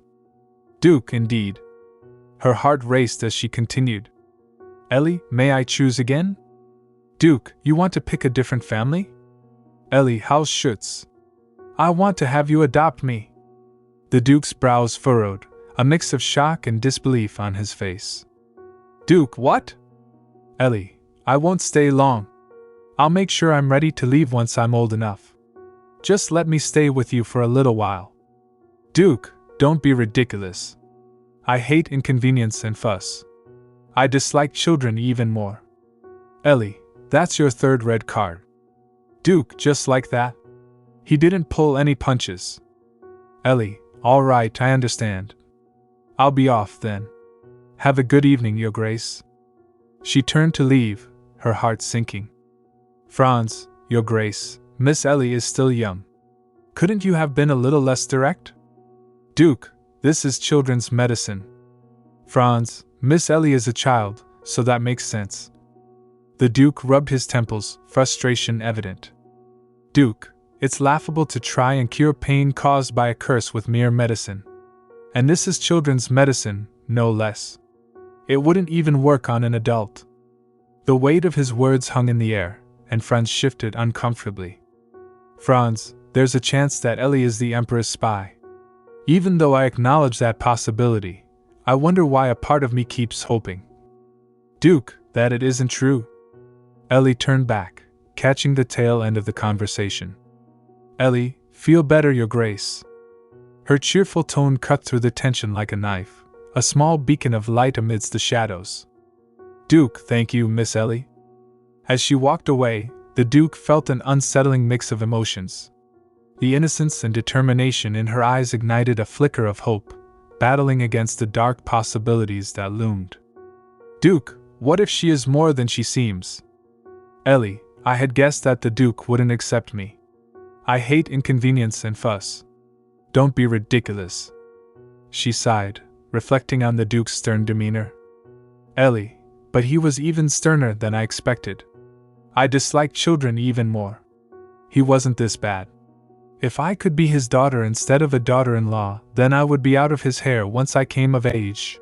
Then I wouldn't need to go through the trouble of divorcing Damian. She frowned, her thoughts swirling with doubt. Ellie, well, I guess he just didn't want to adopt the daughter of a thief. That would threaten the status of House Schuetz, after all. Her determination began to rise. Ellie, there are 4 years left until Damian goes to war. The female lead will be introduced another 5 years after that, which means I have 9 years left. That's enough time. I can do it. I'll find a way to survive by the time the female lead appears. The clamor of swords clashed in the background, but her thoughts were soon interrupted by the sound of laughter. Marvin, it's truly an honor for my husband to be able to assist Lord Damian with his training. Ellie, I couldn't believe it at first, so I wound up asking Marvin multiple times. It's amazing, isn't it? I hope Damian and Lord Amanta get along. As she spoke, her gaze fell upon Damian, who looked exhausted but determined. The sight filled her with both pride and concern. Ellie, it seems like my little hint about the mine really helped the Baron. I can't believe he decided to help train Damian at such an age. Suddenly, a shadow fell over her, and she turned to see the other knights watching Damian with concern. Knight 1, don't speak poorly of Ellie. Knight 2, if there's one thing I'm worried about, it's how Damian snapped at the Baron. Even if the Baron agreed to help, it won't matter if Damian refuses. Ellie felt a surge of urgency. Ellie, I can't let that happen, so I better move quickly. Just then, she spotted Damian, his cheeks flushed and breathing heavily. Ellie, Damian? What happened? Are you hurt? Damian, Ellie? He wiped the sweat from his brow, his expression a mix of exhaustion and annoyance. Ellie, your cheeks are bright red, and you're sweating. Should I tell His Grace and call for a doctor? Damian, I'm not hurt. I just sat down because I got tired. Ellie, really? Damian, yes, really. I wouldn't lie to you. She felt a wave of relief wash over her, but something still nagged at her. Ellie, that's a relief, but good day, Lord Damian. Judging by the look of the other knights, today's training session must have been difficult. As she spoke, the other knights huffed and heaved, clearly worn out. Ellie, now that she mentions it, even the adults are huffing and heaving. Just how hard were they training? Knight 1, even though Damian is destined to be a sword master someday, he's still a kid. They should go easier on him. Knight 2, are they being hard on him because he's new? Ellie approached Damian, her voice gentle. Ellie, I'll come watch you practice more often, Damian. Damian, really? Ellie, yeah, I want to make sure no one is bullying you. Damian, I'm really okay. Ellie, oh, or do you not want me to come watch you practice? Damian, no, that's not it. I'm having a really tough time. Ellie, what about us, Lord Damian? We're the ones who have it rough here. She gestured animatedly, her determination shining through. Damian, but I think it will be easier with you here. So you can come, as often as you want.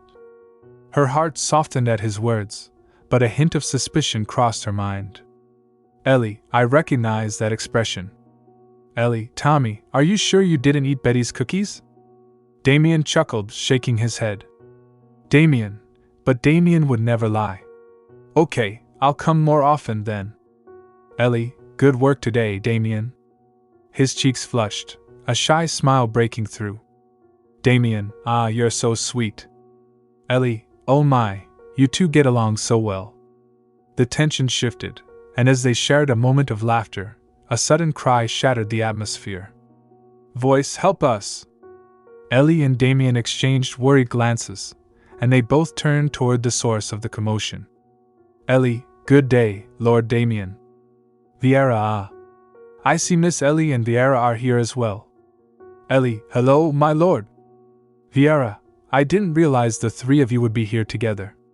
I heard that you had offered to help with Damian's training, so I decided to pay a visit. Ellie, is it a problem that I'm here? Viera, of course not. On the contrary, you've helped me a great deal, Miss Ellie. Viera produced a small package wrapped in cloth, a mysterious glimmer catching Ellie's eye. Viera, I had planned to send this to you later, but I suppose I'll give it to you now. Ellie, a bow? Viera, it's a gift for you, Miss Ellie. Ellie, for me? Not Damian? As she examined the bow, her eyes widened in surprise. Ellie, this seems like a sturdy bow. It's been infused with a little mana too. A smile crept onto her face. Ellie, the hint I gave the Baron about the mine must have helped him a lot more than I thought. What a nice gift. Viera's expression turned thoughtful, and Ellie sensed a change in the atmosphere. Viera, I still haven't had the chance to give Ellie anything. But wait, aren't swords used more often in war than bows? Ellie, yes, that's correct. Viera, however, there are limits where our ability to forge swords is concerned. Ellie, I guess the Baron isn't skilled enough to be able to create swords yet. I guess I gave him the hint for nothing, but maybe Waybrock would be able to. Viera, Waybrock? Ellie, he's a blacksmith that works at Schuetz Castle. It wouldn't be an exaggeration to say that every knight here had their sword made by him. Viera, then can't you just ask him to make one? The mood shifted again, and Ellie felt a sense of dread creeping in. Viera, well? Ellie, what is it? Viera, Waybrock is currently blind in one eye, you see. Ellie, blind? Viera, yes, the doctor said he could lose sight in the other eye as well. Ellie, you mean even a doctor can't cure him? Viera, no. If he'd had it treated in the past, he would probably be fine now. But it was Waybrock who refused treatment. Ellie, why? The weight of the situation began to settle in. Ellie, wait. It's going to seem like I'm digging around for intel if I keep pestering the Baron. I'd better find someone else to ask. Viera, I see. Ellie, you don't have any more questions?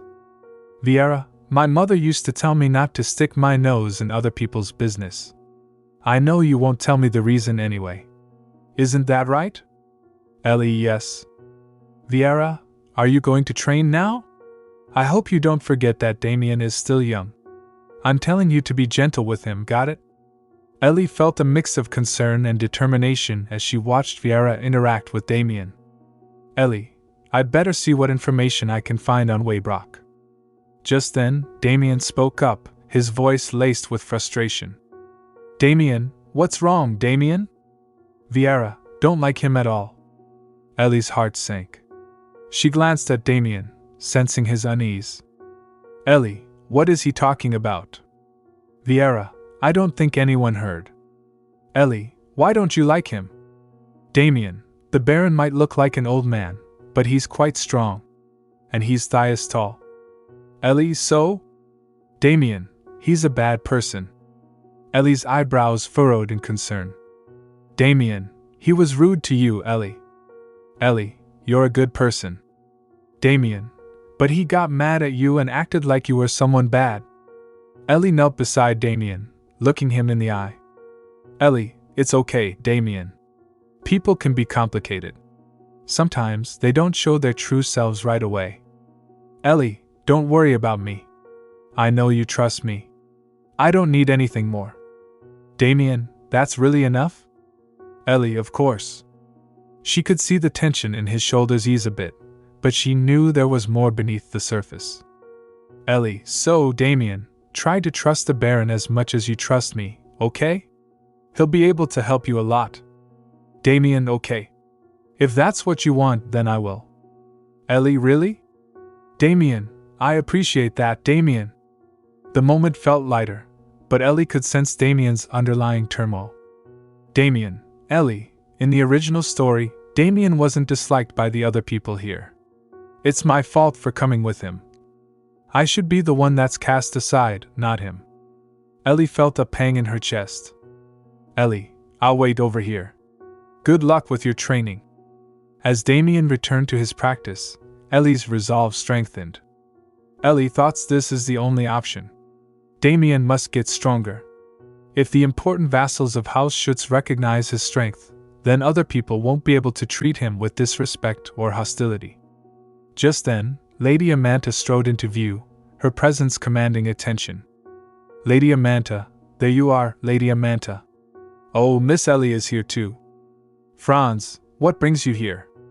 Lady Amanta, it's the first day of Lord Damian's training, no? I had to come. Franz, he's holding his own better than I thought. Lady Amanta, yes, the Baron seems to be fighting him in earnest too. Ellie's gaze shifted to the Baron, who stood off to the side, watching Damian intently. Lady Amanta, he made this for me too. As she spoke, she revealed a beautifully crafted bow, the craftsmanship evident even from a distance. Lady Amanta, it's a bow crafted from a new ore he discovered. I've earned the Baron's approval. Can you see how useful I am? Ellie felt a swell of pride for both Damian and Lady Amanta. Franz, it seems the Baron was one step ahead of his grace. Lady Amanta, huh? He doesn't seem very surprised or impressed. Ellie's curiosity was piqued as she noticed the Baron trying to conceal something behind his back. Lady Amanta, and what's that behind his back? Franz, he's trying to hide it, which makes me even more curious. The tension in the air thickened as Ellie and Franz exchanged glances, both silently wondering what the Baron was keeping from them. Ellie thought whatever it is, it must be important. I need to find out. Ellie, Damian. She felt a tug at her heart, knowing he was pushing himself to the limits. Baron, you won't go to him? Ellie, I want to, but I won't. I won't always be able to step in. She understood the importance of letting him stand on his own, to face challenges without her intervention. Baron, in order for Damian to carry on his family name, he has to pick himself back up. Ellie nodded, realizing the wisdom in the Baron's words. Baron, I wasn't planning on sparring with him so seriously, but I got carried away. As they watched, the Baron continued to push Damian, who was clearly struggling yet refusing to back down. Baron, Lord Damian still has much to learn about swordsmanship, but I'm impressed by his ability to predict my moves and counter so ruthlessly. Ellie's gaze shifted to the other knights, their expressions revealing surprise and admiration. Baron, even knights that live and die on the battlefield aren't able to predict their opponent's moves like that. So how is such a small and young boy like Lord Damian capable of such a thing? Ellie watched as Damian's determination shone through, even after what must have been a grueling training session. Baron, it seems like the knights already went up against him before I arrived, and judging by their expressions, it seems like the training was more difficult than they anticipated. Damian stood tall, sweat dripping down his brow, yet he remained ready to face the next challenge. Baron, I had heard that he used to fight monsters when he was a slave. Baron, get up. Your training isn't over yet. Ellie felt a surge of pride mixed with worry. Baron, did those experiences make him stronger? She remembered the stories Damian had shared, the hardships he endured, and how they shaped him into the resilient boy he was now. Baron, there are two fundamental techniques in swordsmanship: offense and defense. You are exceptional at the former, but that's it. You will not be able to defend others in your current state. The Baron's voice was firm, but Ellie could see the potential within Damian. Baron, that's enough for today. Make sure you get enough rest. Damian, I can continue. Baron, you can't win once your opponent realizes your weaknesses, Lord Damian. We'll continue after you've had some time to rest. Damian took a deep breath, the fire in his eyes not dimming. Damian, I think I understand now. As Ellie listened, she recognized the unspoken connection between the Baron and Damian. Ellie thought, I understand why His Grace brought that girl here. The Baron's insight was vital to Damian's growth, and Ellie felt a new sense of determination wash over her. She would do everything in her power to support both of them in their journey ahead. Ellie, to herself, I have to be strong for him. I won't let him face this alone. Damian. I've never seen Damian make such a face before. I hope he's not harboring any hatred toward the Baron. I'm going to work hard. I want to get strong. It looked like she didn't have to worry anymore. Damian had his own goals now, and this was a good change. You're already strong enough. Ellie heard. No, I need to be stronger so I can protect those I care about. I can't do anything yet, she replied. Huh. In the original story, Damian said that when the female lead appeared. Was it okay that he was saying it now? I suppose that means you'll need to start eating more too, someone suggested. I have to eat more? Will it make a difference? Ellie asked. Of course it will. If you eat enough, you'll be able to fight 17-1 and still win. Just what were they planning to do to her research paper? Ellie's memories from her past life flashed before her eyes. There you go, all clean, Damian and Miss Ellie. 17-1. Ellie sure is strong. Someone remarked. It's mealtime, the food will get cold soon, so why don't we head inside? Pardon me. Oh. Mr. Franz, you were here too. Okay. Let's go, Damian. Time to eat and get stronger. You should be less risky too, someone suggested. Okay, I will, Ellie replied. Ha, wow, it's so cold. Still, it's nice to be able to take walks with you, Ellie remarked. Really? Damian asked. HAA. Are you copying me? Yeah, Damian said with a smile. As always, he was so cute. Who did he take after? Ellie? All right. Let's go that way. Miss Ellie, Damian, that path is dangerous. Why don't you walk somewhere else? A voice warned. What? Why? Ellie wondered. Huh? Ashel, why are you holding your nose? Does something smell bad? My apologies, Miss Ellie. There's a stench coming from somewhere around here. I have a sensitive nose. The smell of sweat in the training hall bothered me too, Ashel explained. Really? I don't smell anything. Wait, the smell isn't coming from me, right? Ellie asked. It can't be Damian. He always smells nice. Of course not. You and Lord Damian always smell like flowers, Ashel reassured her. There's actually a place I want to show you. Would you follow me, please? Ashel asked. This is the Red Lake. It's the only one of its kind. Many people have drowned because they were entranced by its color and fell in. I brought you here because I wanted to warn you of it, Ashel said solemnly. People have drowned in it, Ellie asked, shocked. Because there are so many accidents, there has been some talk of filling it up, but it ultimately wasn't because of the mana in the lake bed. That's why you two shouldn't get too close to it. You heard that, right, Damian? Ellie asked. You too, Miss Ellie. Promise me you won't get too close. Ashel insisted. But I'm older than Damian, Ellie muttered. Huh. Is that smell booze? Something smells sour, Ellie realized. Oh, good day. It's been a while. Do you remember me? A man asked. I told you it was dangerous to bring children here, he scolded. Yes, I was aware, but... Ashel hesitated. So she was having a hard time because of the odor coming from that man, Ellie thought. And my apologies. We'll be heading back now. Goodbye, Waybrock. Waybrock? The blacksmith. Damian's sword, Ellie murmured.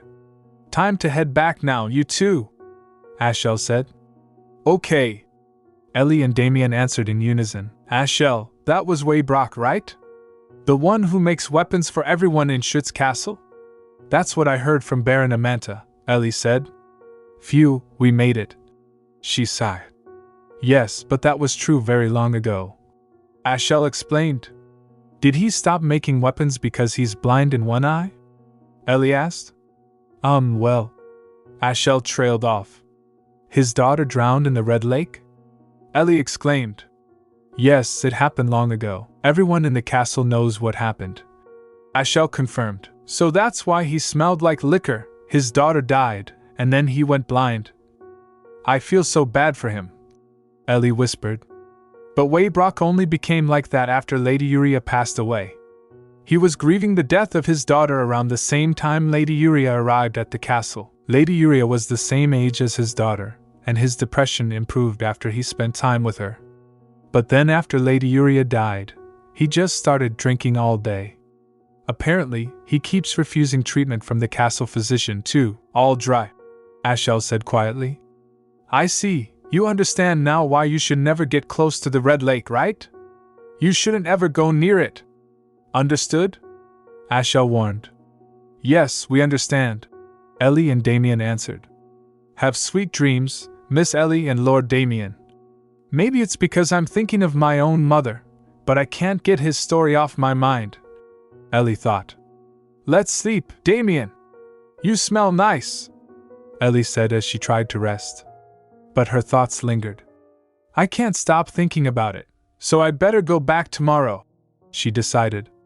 But Miss Ellie, you promised me, Damian reminded her.